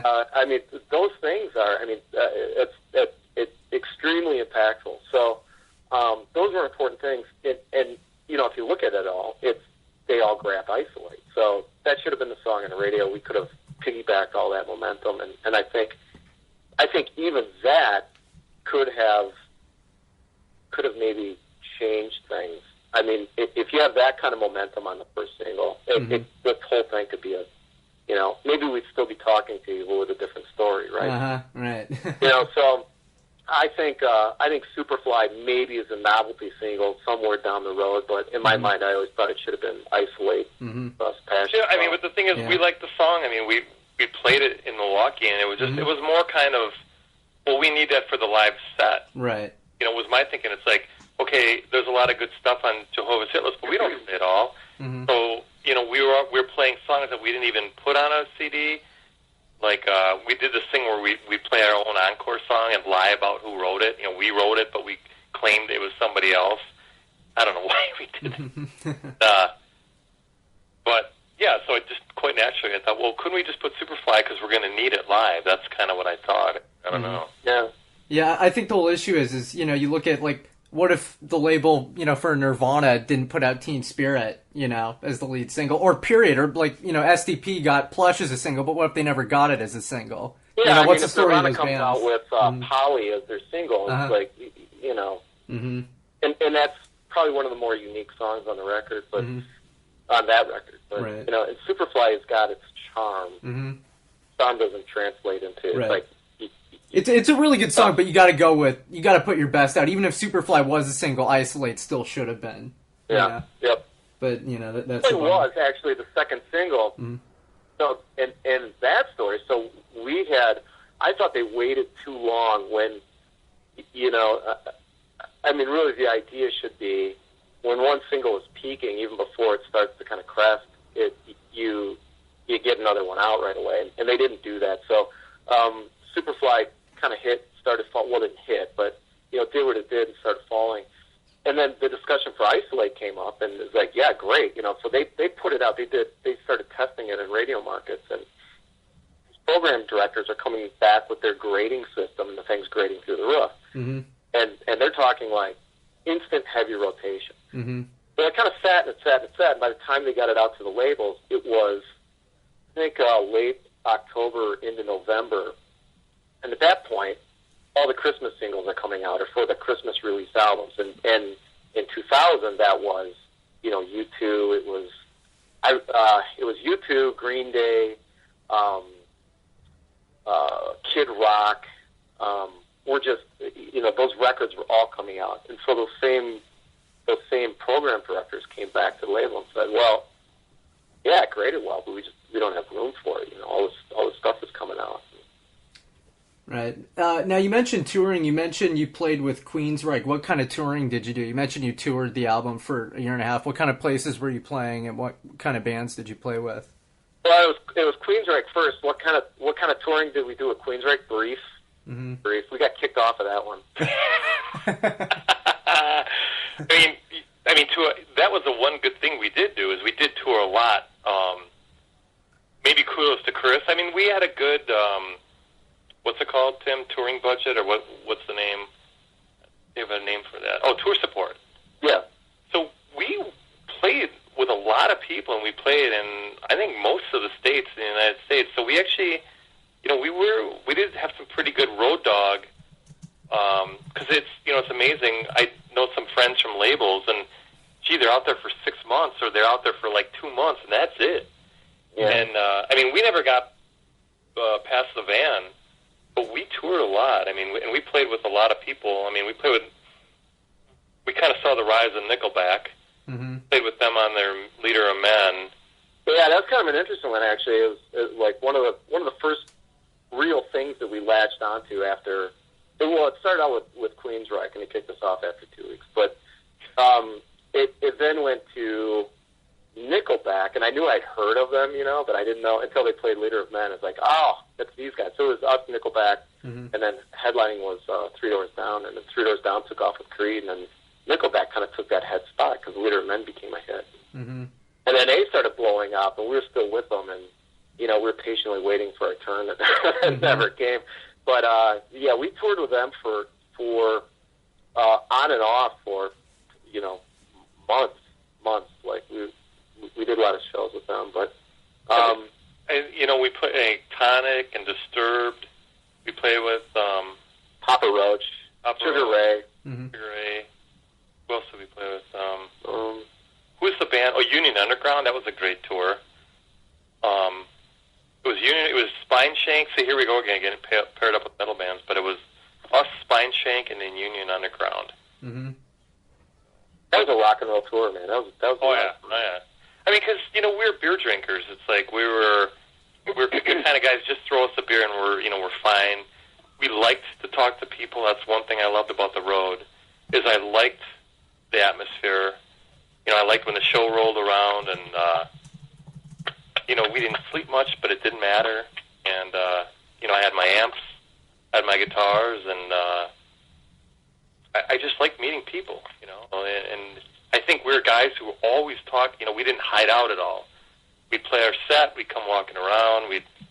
Yeah, we did that every night, man. We would go afterwards. Well, we'd go back, kind of towel off a bit, and then of course that's where all the beer was. But so we'd grab a couple beers and we'd go hang out and watch the next band and just kind of stand with everybody and just kind of watch the show. And we tried to be really good about that. Like we took a lot of pictures ourselves of us with fans and stuff, or just fans, and we post them on our website.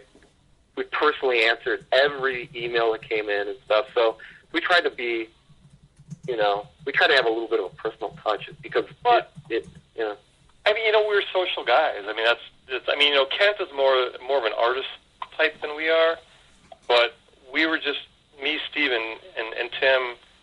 Especially, I mean, speaking for myself, it wasn't lost on me what was going on. I had I had two parts to my life, basically getting to the music industry and then life after the music industry. And this was my time. And, I loved every minute of it. I loved playing the shows. I loved playing the big radio shows. And just the chance to play, our music, for people in, I guess, a quote-unquote legitimate, state or whatever, because, that we're actually on a label. And so I loved it, I loved it, maybe you'd bum out for 10 minutes, but then, the show would roll around, and then the adrenaline would kick up again. And I just loved it, I loved being on the road. And I think, and everybody in the band did too, so. Mm-hmm. Yeah. Now, when exactly did the tour wrap, and when did it become clear that you had lost label support? Just explain the whole process that happened at the end of the Jehovah's Hit List tour. The last real tour of the cycle that we were on was about, I think, probably 6 weeks or so with Union Underground, and and we came back, and I know that. Like, didn't we play with Nickelback right at the end again? Oh yeah, I guess we did. Now, is this like late 2001 or something, or mid 2001 that the tour? Yeah, we're in 2001 at this point, and I think right at the beginning of 2001, we're in like January 2001. Mm-hmm. Because they hadn't come out with their breakthrough album yet. But when we first played with them, we were playing for 300 kids, maybe 500 kids, if it was just them. Sometimes 80. I think we had that show in Ohio Music Hall. It was like really terrible, like 100. Mm-hmm. And then when we played with them again, it was like 1,000 kids, 2,000 kids. Yeah, we were playing theaters with them at that point. That was good. That was a good tour. Mm-hmm. So the tour wraps for the album by like mid 2001, you'd say, something like that. Yeah, early 2001. I remember we came back and Chris, our manager, called and said that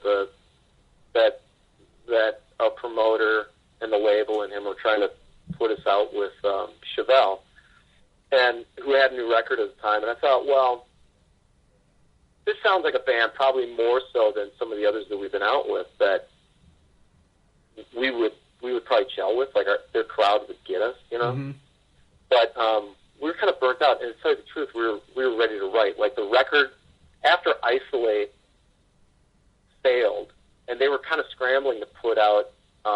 They did put out Isolate, but it just got swallowed up. Mm-hmm. And so they were trying to follow that up with Passion Flower, and they wanted to send us out with Chevelle to support Passion Flower.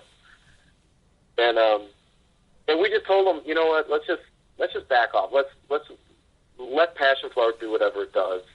And we've been out for a year now. Let's just try this again with another record. We got to get back and start writing. And so that was right at the beginning of 2001. So that's what we did. We just came home and went back to the studio and started writing again. So how did that go? What happened with those songs? Are there any titles that you can say, or basically what happened with the third album that never happened? Like, can I handle this, Tim? Or let me give it a shot, and then you can give it a shot. Well, this was, to me, the most bitter pill to swallow because, you know, we're doing it for a living, and we cranked out in a short period of time, I thought, you know, by far our best stuff. I mean, I don't know, maybe people would think Isolate's still, like, the best song. Mm-hmm. But I think we're starting to find ourselves. I mean, like, our demos, once again, are all over the map because we will entertain anything. I mean, we practice like every day. Mm-hmm. We go to the studio every day and just write, and then maybe take a week off and say, we're not gonna write. So we still go drinking on Fridays. But yeah. Now it just wasn't Monday and Wednesday anymore. Right. So we had this enormous output, you know, and this time we were like, we weren't going to really, if the song finished itself, basically, we'd do it. But if there's a song that kind of stops halfway through, that's fine too. You know, if there's like a scene missing. And, you know, so we started turning in the demos, and the label got very excited right away. And I'm going to leave the details for you, Tim, but, like, the label got very excited, and they supposedly had lined up Rick Parashar. He was the guy who did Jar of Flies and Pearl Jam 10 and Temple of the Dog. And so right away because, you know, he was a co-writer. He heard the demos and said, I want to work with this band. So that was great. Mm-hmm. One of the guys who did one of the Fuel records, I remember he called me at home. But it seemed to me that, you know, the industry was hearing the demos and, like, things were looking very good. I actually even received a call from our A&R guy, Lenny, saying, okay, Matt, next month you're going to go into the studio with Rick Parashar. They said, here are the songs we think we should do. And I remember on his list were a couple that I thought, well, what? I didn't really get it, but I was just like, I don't give a fuck. This is Rick Parashar. Mm-hmm. Finally, you know, I'm going to get into a big-time studio. We're going to do this for real. I was ready to be produced by somebody else. I was kind of tired. We've never been produced. I mean, you remember we took our album and basically remixed it, so we didn't have, like, a real songwriting production input, you know. Yeah, so this was, to me, getting, you know, very exciting where we're going to... And so what happened basically is the label well, not basically, this is what happened. We didn't have a publishing deal. We turned a couple down on Jehovah's Hit List, and Steve Gottlieb, the president of... and stop me if I'm wrong, Tim, from TVT, said, all right, I will pay Parashar's fee, because didn't he want like $150,000 or so? I don't know what it was. We'll pay his fee, and we'll get you the producer, but you have to do the publishing deal with me for your first record and this one. And we weren't going to do it. So that was basically the beginning. I don't know if that was the death knell, but we squared off that. Where we were, I think, told by our lawyer, you know, don't do a publishing deal with Steve Gottlieb. Yeah. I mean, am I remembering that right, Tim? Yeah, that was exactly it. So, I mean, it was really, you know, our lawyer saying, you know, do not give publishing to your label. You know, keep those two entities separate, you know, because the publishing is really what is going to put food in your mouth, you know, and the album is what puts food in their mouth. And if they're getting both portions of the food, you know, so that was kind of the, you know, and I don't remember what the split. There's always splits on. We're going to pay you this much, and we'll retain this much of the rights, and you'll get this much of the rights. And whatever it was is kind of immaterial now, but we didn't like it. We were happy. Yeah, with well, it. I mean, we didn't like because we saw what, you know, with TVT. You know, on one hand, we were out on the road where a lot of bands didn't even get. I mean, there's a lot of things you don't know until you get in the music business, such as, records get recorded and never come out. And it happens like a decent amount of time. So we didn't get what we thought was the promotion we deserved or what they said they were going to give us. But we got out on the road, but that was more due to our manager. So I guess we didn't really trust that TBT. The last thing we were going to do is give them our publishing, and as we found that a big vehicle to break a band is, a publishing company. It's one of the big cogs. When one of the bigger publishers stand to make money, you got to grease the machine. And to that end of the promotion and getting behind music and making sure that it gets done right and making sure that it gets promoted correctly, that it gets out to the people, that was, a big part is due to the publishing. Like, I don't know if it's still that way and the last thing, I think now that we're talking about this, I wasn't going to put it in Steve Gottlieb's hands, because he really didn't do that, didn't really do anything. We got a good advance. I think he was a record advance up to that time, and we got the tour support, but, no one really did anything with our record. Right. And the last thing I was going to do was hand over the publishing or make a deal with a guy, which was a bad publishing deal, with a guy who just really didn't break anybody, to tell you the truth. I mean, yeah, at this point, at this point, like Nine Inch Nails had sued, obviously, and like that whole thing had happened, and we'd have had the opportunity. I don't know if you did, but I know that in Milwaukee, Seven Dust was in town, and I had a brief conversation with that singer, and he didn't really go into it too much, but I remember the whole time I'm talking to him, and he mentioned TBT a couple times, but I knew that they were trying, and had been trying for a while to get off that label, and it was weird. It's like the romance was over. All right, so we got signed.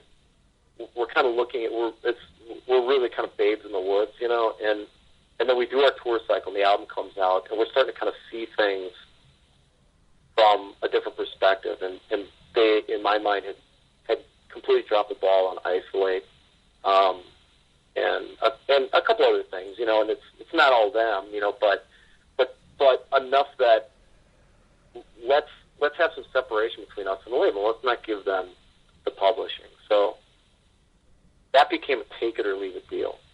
So it was now, and keep in mind, I mean, we're sitting on in about 6 months. We were writing and recording complete songs at a pace for a while at about one a week. I mean, we were prolific for a spot. I mean, we came off the road and we spent probably, 3 weeks just kind of staring at each other, wondering if we could write. And then it just, like, the switch went on, and we were just pissing songs out. And hands down, our best material. So here we are sitting on what we know is the strongest material we've ever written. We're not really trusting the label to do the right thing with the material, and then they're putting these constraints on it, like, we're not doing the album unless you do this. And here's Rick Parashar in Seattle, and the message was he had all these offers. He had completely cleared his calendar because he heard the demos and he loved them. So he wants to work with us. So everything is ready to go. We're ready to pack our bags and go to Seattle. And it's to the point where, like, we're going to book. We were going. We're going to book. What's that? Lenny told me we were going. Yeah, I mean, it was to the point like we were going to book travel. Like it was like imminent, and this came down. It's either this or nothing. And probably, in 99.9% of the cases, they've got you at that point. But we sat down and decided whether or not we wanted to do it, and it became a strange thing where the contract came out. So we're sitting there, kind of going through a contract, and I remember clearly Steve saying, "Wait a minute, it says here that they have to notify us within 90 days of the end of the tour cycle, which is your last tour date, their intent to exercise the option for the second record." And they hadn't done it. It had to be in writing or in some electronic form or whatever. And they hadn't done it. We talked about it, but they hadn't actually officially exercised their option. So we called our lawyer and we're like, "What's this mean?" He said, "It means you don't have a record deal if you don't want one, and I would advise you to, don't do anything you may regret." So, but at the end of the deal, or at the end of the day, we felt really strongly about not turning over the publishing. We were feeling more and more strongly about them not being able to handle the record. It's every time this comes up every once in a while, like Matt and I'll talk, and I'll say, man, what if we just would have taken the deal and tried to ride the next tour cycle on the strength of those demos? And Matt's response is always, yeah, but we would never have taken the deal. I mean, I remember they were giving us a pittance for what we were hoping to cash in and be house money, so. I don't remember it as, like, you and I being at odds over it, were we? No, but it was a conflict. I mean, it was like not necessarily internal, but it was what do we do, So Yeah. we're trying to make as informed decision as we could, and our lawyers saying be careful with what you wish for, and we decided let's go for it. Let's weasel out of this, and we've been out on the road. We've got like a bit of a name for ourselves, and let's get out of this. Let's walk on this, and take it somewhere else. And at that point, that's when Chris, he said, well, if it's another deal you want, I don't have the steam. So we replaced him. So there was a full house cleaning. So we ended up with, we went to Jeff Castellitz, who now is the president of Epic. But and he made it sound good. I'll tell you that. It's like he's like, oh, we're so behind this. This is great. I can't wait. He flew out right away, and we're definitely not blaming anybody for it not happening. I mean, sometimes bands just don't happen, but we're encouraged that he had a band out of Milwaukee called Citizen King that were signed, and he was in LA and he was worked for 3 AM at the management company, and so we signed with him for 6 months. Nothing. It didn't happen. Yeah, it was happening. It was happening. And he was getting all kinds of hits on the demos. And I remember talking to him. He said, basically, and it was major label stuff, and they were talking big numbers. And kind of one at a time, they started calling him and saying, "Is this a bender that just turned their back on just walking the deal on PVT?" And I remember telling Jeff, but they're, this is why it doesn't matter. These bands, these labels have, they could sign 20 bands tomorrow that don't have whatever track record on, quote unquote screwing over a label or whatever, See what happened? Like I didn't even remember. Yeah. So it made you guys look bad, basically, by walking out on the TVT deal, is what you're saying to other labels? Yeah. I mean, that's what he said, yeah. Mm-hmm. So, now when it comes to those... To tell you the truth, there were a series of things that, like, I don't know how much I want to go into, but we'd ruffled a couple of feathers, too. So, we'd established ourselves a pretty good drinking band. Mm-hmm. I don't know if that necessarily played into anything, because it's rock and roll, for fuck's sake, but yeah, there were definitely some I think it was more. I mean, we didn't sell very many CDs, and I think it was more like, if they couldn't, I don't know how wild they were. I just don't really know. Mm-hmm. I don't really know. I guess nobody wanted to pick us up, I guess. Mm-hmm. It's a strange thing. Based on all the steam we had, I think had we been shopping as a new band without a label, like a brand new, fresh band being, shopping based on those demos, it probably would have been a different story. So something tied to that album, whether it's, I mean, it's true, it sold dick, so that could have been just as big a factor as anything else. Mm-hmm. Now, before getting into the actual breakup, I wanted to ask about the third album songs. When it comes to an estimate, how many songs would you estimate were written for a possible third album? And are there any song titles you could reveal, maybe some of the best ones you remember? Well, I'll tell you what, pal, I've got 2 demo discs in my car right here. I'm sitting in my car because I there's too many distractions at home. But weren't there 4 discs of songs or 5 discs of songs? There were like the DM Pro demos, and then I think there was four extra. And you know, it's funny. We had a song called "Never Gonna Fly," which I was pretty proud of, and that actually got Lenny which was our A&R guy from TBT. He was so excited about the song. He ended up.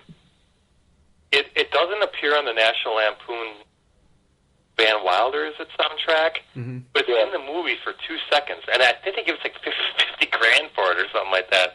So it's in the credits, not on the soundtrack. I've done DVD. I've got to go find it in the credits now. Yeah, look at the credits. It's in there. It's under, And there's no voice. You won't even hear Kent's voice. It's just drums, bass, and guitar, kind of slapping along when the fat guy's on the diving board and the diving. It was really that's it. But that was one of them. I mean, I'm holding 2 demo discs here, and there's a total of 27 songs on these, and this is just a fraction. I think we probably, for complete and incomplete things, there were probably around 50 ideas.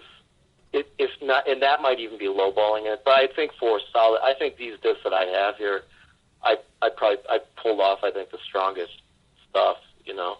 But does that have vocals from Kent on the 27? Yeah. So probably some of the stronger ones. I'll give you some titles.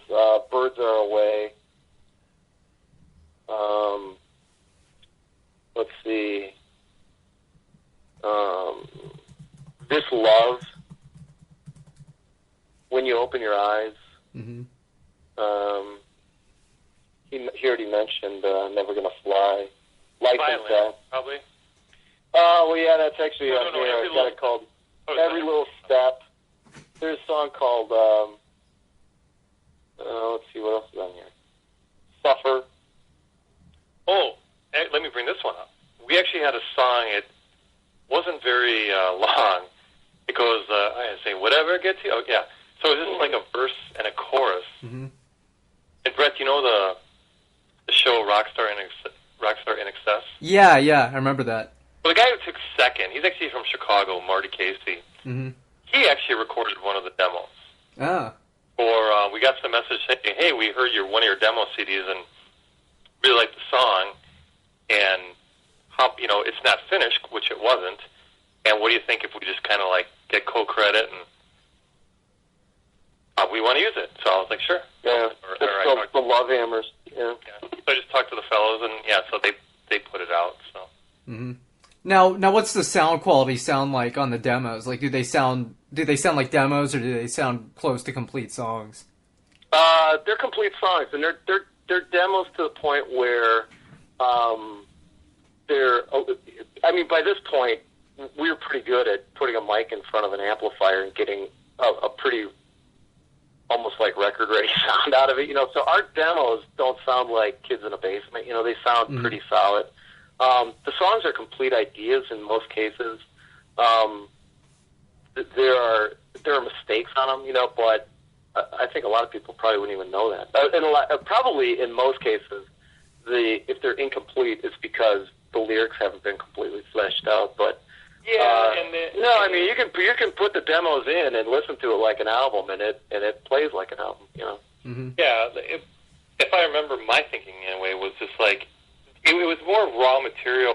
I think we just you have a habit of organizing it into a song, but I just remember being really open, like where if they didn't, like I said before, I was really ready. We've been writing by ourselves, and I heard demos, before a producer got a hold of it, and I know when we turned in demos to TBT, they were like, geez, these are really complete sounding demos, But to me, there's still more kind of ideas where if the song needed to be rewritten, I was in a point in my life where I was going to be all for that, it's like, so, I mean, they sound like completed songs, but a lot of times, like, the chorus, we didn't labor over the subject matter as we kind of did before, I think there's a lot of gibberish on those songs, aren't there, Tim? Like lyrics? Not on the ones I wrote. I was more focused than ever on. Well, you, on yeah. But we were writing at such a frenzied pace that a lot of it, and I can't speak for Matt, but I never really felt like the kind of the sophomore pressure. It was really freeing to know that no longer do we have to deliver pizzas. We're just home. We're going to wake up when we wake up, drive out to the studio every day, and just write. And that's what we did. And I didn't feel this pressure to have to deliver necessarily anything. And the only thing is, I don't know if there's even what you'd call a big hit on any of those songs. I mean, maybe "Suffer" might have been the closest to like a radio hit, but that came really late, and it's pretty rock and rollish type song. Now, when it comes to the end of Bender, when and why did Bender break up? Obviously, the problems at the labels had to play a part. Well, I mean, when those things start happening, you got to remember this this whole thing starts with two close friends, right? And then we steal a singer and a drummer lands on our lap, and then we just kind of take off. We're having the time of our lives, and we're kind of experiencing this thing together. It's like I remember I'm a Beatles fanatic, so in an interview, Ringo saying that there were only 4 guys on the planet that knew what they went through, and how unifying that was. And certainly we didn't go through. I don't know if you know this, but we didn't experience what the Beatles experienced. But no, we had no magic experienced. But we experienced what we experienced. So when we talk about these, hey, remember Toledo in 1990? It's like we know what we're talking about, and it's kind of that's a real bonding thing. And so we come back and we're kind of closer than ever. But at the same time, God, there's dirty laundry. You kind of feel like you're really kind of driving around the country in this box together, and you start to realize that you're really 4 distinct individuals, So that can kind of add some tension if the things around it start to sour. So I think if that ship kind of would have continued heading in the same direction, it would have been fine.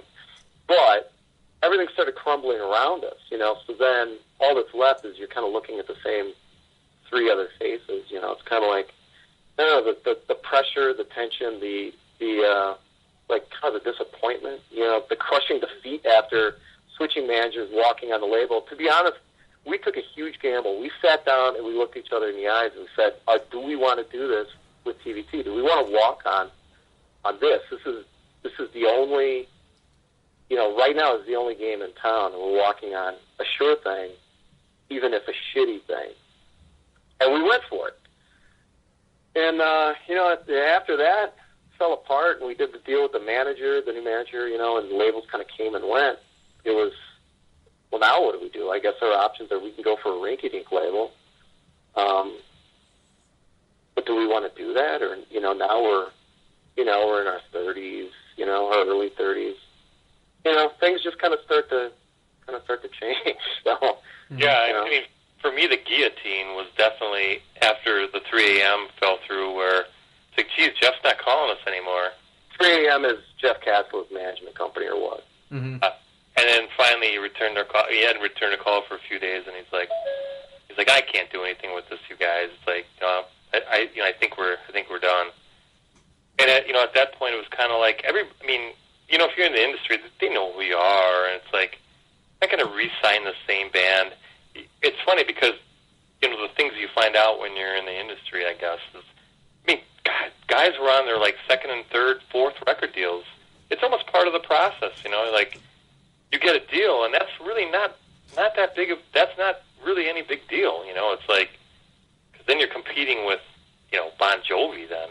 And, it's, part of the learning process, and then I just come to find out that a lot of the guys and bands that I met already, were on deals that didn't go anywhere, so, but I don't know why, I personally just, where was I going to meet anybody that I thought was as good as these guys were, as a chemistry? So I was just done, I kind of flirted around with these 2 guys that were to be on Atlantic Records, a singer and a bass player, but nothing. The music just wasn't there for me, you know. Mm-hmm. But I don't know. Yeah, that was kind of the end of it, and you know, in my own little mythology that I've got for myself, one thing I always remember is I think Jeff wasn't returning calls, and it was about to the end of the 6-month management terms, and I think it was in the spring. I don't know. And U2 had come out with you know, All That You Couldn't Leave Behind, or whatever the hell that was, and everybody was buzzing about U2, even guys on the road. You know, oh, we saw that U2 tour is great. So I was like outside, and we're going to practice, and I didn't feel like going. And you know, Tim and I were the guys who always went to practice. You know, and he called me up and said, "Hey, you want to just go to U2?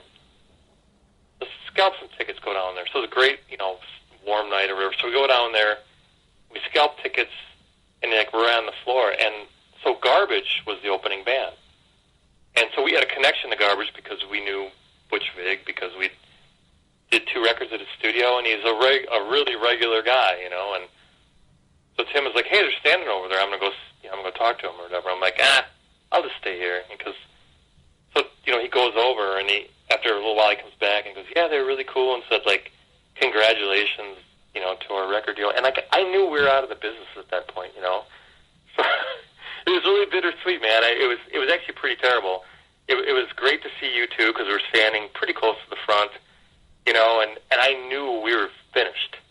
You know, we were finished out of the music business, and you know that it took me my whole life to get there, and yeah, I didn't know who I was. Like, if I wasn't Matt, who played in a band trying to make it and trying to write songs, you know, I didn't know who I was. And you know, so then you had Butch Vig being very cordial to Tim, going, "Hey, congratulations! I'm so happy for you guys," and like, we were done. You know, that was it. Like, nobody wanted us anymore. So, so I guess it was between, you know, Jeff Castle saying, you know, "I've tried to work you guys and resuscitate you guys, and that's it." And yeah, it's a weird sense too to think like, you know, the first time, you know, around Mob Fest and all these labels come and they pass on us, and then, you know, it becomes TVT. But when those labels are passing on us, it was more like, you know, can this manager do it? Like, is this the right label? Is this not it wasn't like we can't do it, you know. It wasn't like we're over. It's like that. It's not happening with that label, or it's not. And so when the second time around, when basically we're kind of reshopping ourselves, and that didn't happen, it really seemed like. And keep in mind, at that time, the little baby labels weren't around. You know, I mean, it was. You know, Sub Pop was still kind of, you know, obviously still happening, and whatever it's, yeah, I don't know, whatever, a couple other, like, smaller labels, but it really was more of a sense like, we can't do it, you know? Not because of the songs, it was just like all these circumstances, everything had just kind of piled up where it seemed like it was now, like, on us for whatever reason, you know. Right. Yeah. With all the best songs we'd ever written, you know, it's like, and everybody basically admitted that. I mean, the labels, none of those labels or those demos were getting shopped came back and said these songs are no good. They all were biting right away, but they just couldn't make themselves do it. You know, they couldn't pull the trigger on it. So that's kind of it, you know. So what do you do? I mean, maybe if we're, you know, 22 years old and we've done it once and we just got a taste of it and we're even more fired up, and there's smaller labels that we can get by on for an album cycle or whatever, fire the thing back up. Yeah, but we were just kind of out of gas, man. It's like we were not 22, we were 32, you know, and yeah, you know, and just to even get that lineup together took us forever. I mean, we could. I mean, the amount of, oh my God, like there's eras of Tim and I trying to put, you know, work with this singer or go to this city and try to work with that singer, and just to even get to somebody that we could, you know, make some good music with, or, you know, we thought was good. Like, how do we get back to that? I mean, you just forget it. Now, what was the exact year that you broke up for Wikipedia purposes? Well, it wasn't 2005. It would have been, I I guess by this point, it's probably late 2000. No, it's probably, is it 2001? We could be in 2002. Put 2002. Nobody's gonna fucking sue you. Yeah, 8 years together better than 7 years. So 94 to 02. Yeah. But yeah.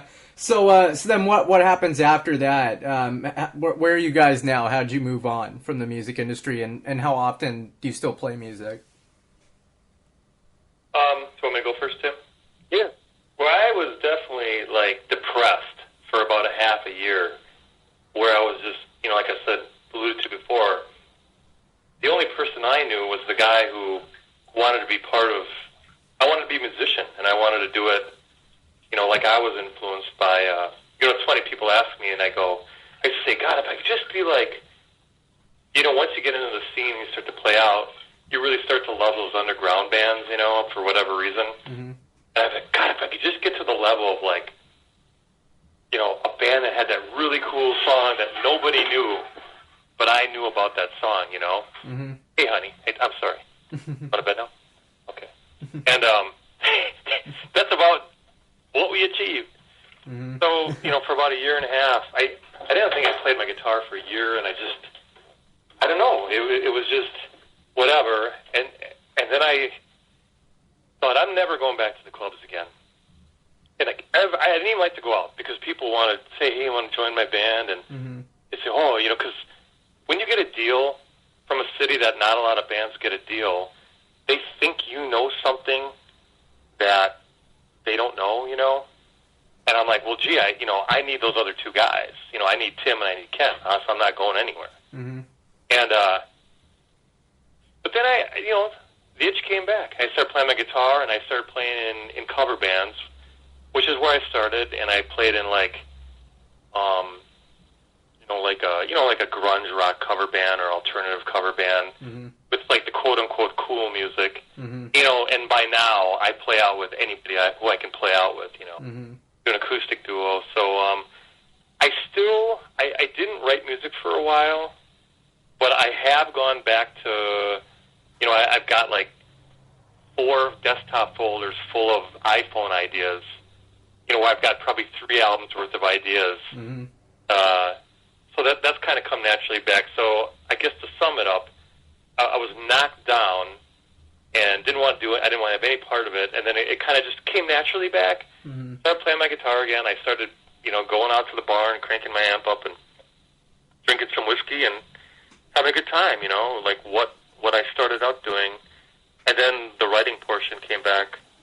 So actually, it's funny to say that the 4 of us actually got together a few years ago to write some songs, and then and Ken stopped showing up, and we've never heard from him again. So What? So this is a few years ago, like 09, 2010, something like that. yeah, I had a little. Yeah. Like I had. I've got a folder of songs called Bender '09. Oh boy. Yeah, so we have like a little basement. We all have our little basement studios, and actually one of the songs I think is a great rock song, and I don't know, he just can't just stop showing up. He like put down a bunch of vocals for ideas that he had, Mm-hmm. and I said, all right, bro, I'll call you in a couple of days, or I'll see you next time. And how long ago was that, Tim? I have never heard from him ever again. Yeah, it's been about 4 years. I mean, Wow. I've been married since then, and tried to locate him for my wedding. And Yeah, I was telling you, Matt, that I was looking on YouTube and I saw a comment from somebody who said, "Oh, Kent Boyce is my uncle," and I was like, "Oh, this could be a lead," but then I couldn't find the exact profile for this guy. But that's the only lead I've seen on Kent Boyce on the internet. well, if you can find him, let me let us know. Get the Bender. He just disappeared. He was always kind of reclusive guy anyway, which sounds kind of strange for somebody who stands on stage, right? But he's not the most outgoing guy. He's very soft spoken. He's very few words, Mm-hmm. and So when the whole thing kind of left, and to tell you the truth, like we discussed when we were in contact with him up until about '09, we would discuss reunion shows around here. Let's just play a gig, like just for the hell of it. Just go out and play some of the tunes if anybody cares to hear about it, and or cares to listen to them. And there's always Kent who said no. Yeah. There's always no, and to tell you the truth, to a certain degree, he probably has more integrity than the rest of us anyway, because he always said, look, man, the band was around for 7 or 8 years, and if you didn't have a chance to see it during that stretch, then it's not my fault, so just buy the disc or something. Yeah. Well, hopefully Kent's got an internet connection, because, my site isn't quite Rolling Stone, but, we get some traffic, and hopefully he finds out about it and sees that you guys are interested in talking to him again. Yeah, we're interested in talking to him. You just want to talk to us. No, suppose we were interested from the voicemail, but I've got his number. That's not a problem. I know the general area where he lives, but no, he's married and he works kind of in the trades and just does his thing. And yeah. Now, what do you guys do now for a living? I'm a mortgage broker. We're both in the banking industry. Oh no, bad timing. My parents are in that too, and now kind of not in it because of the problems in it. But yeah. Yeah, Matt, you told me a thing about Kent and Velvet Revolver. Could you retell that right now? Sure. Because I think you asked I think he said something like... Yeah, Kent should sing for STP, or he should have tried out for STP. And that actually happened. After our deal was over, Lenny had sent Kent a demo of, I think, 4 songs with no vocals on them from what became Velvet Revolver. And I said, dude, you got to do that. I said, I'm not going to try to attach anything to it. It's why don't you just come up with some vocals? We'll go out to the studio and we'll put your vocals on there. It'll sound good, and we'll send it back. And he didn't do it. And this is... I don't know why he didn't do it, but he just didn't do it. So is this when Velvet Revolver was initially forming back in 2002, 2003? Before they came out. Pre-Weiland, yeah, and they were kind of shopping around, and he's like, why does Guns N' Roses want Jim Morrison? Well, he should try again now because he should try again now because they fired Scott 5 years ago, and they've still been looking for a singer since then. Yeah. he should do it now. But you know what? He should do it now. But like Tim was alluding to, Kent is an eccentric guy. He just, we're kind of the form for him. We provided the structure for him. Which is probably why he's tired of listening to us. Why he won't call us back anymore. But he just and it's because I think I saw the making of Velvet Revolver behind the music, and they go into a period where they're trying all these singers out, and they have footage from that. And I'm like, gee, I wonder if that's the period where, they somehow Lenny said, hey, I've got a guy for you that should fit in. I think he would have fit in. That's kind of... Yeah, I think he probably would have.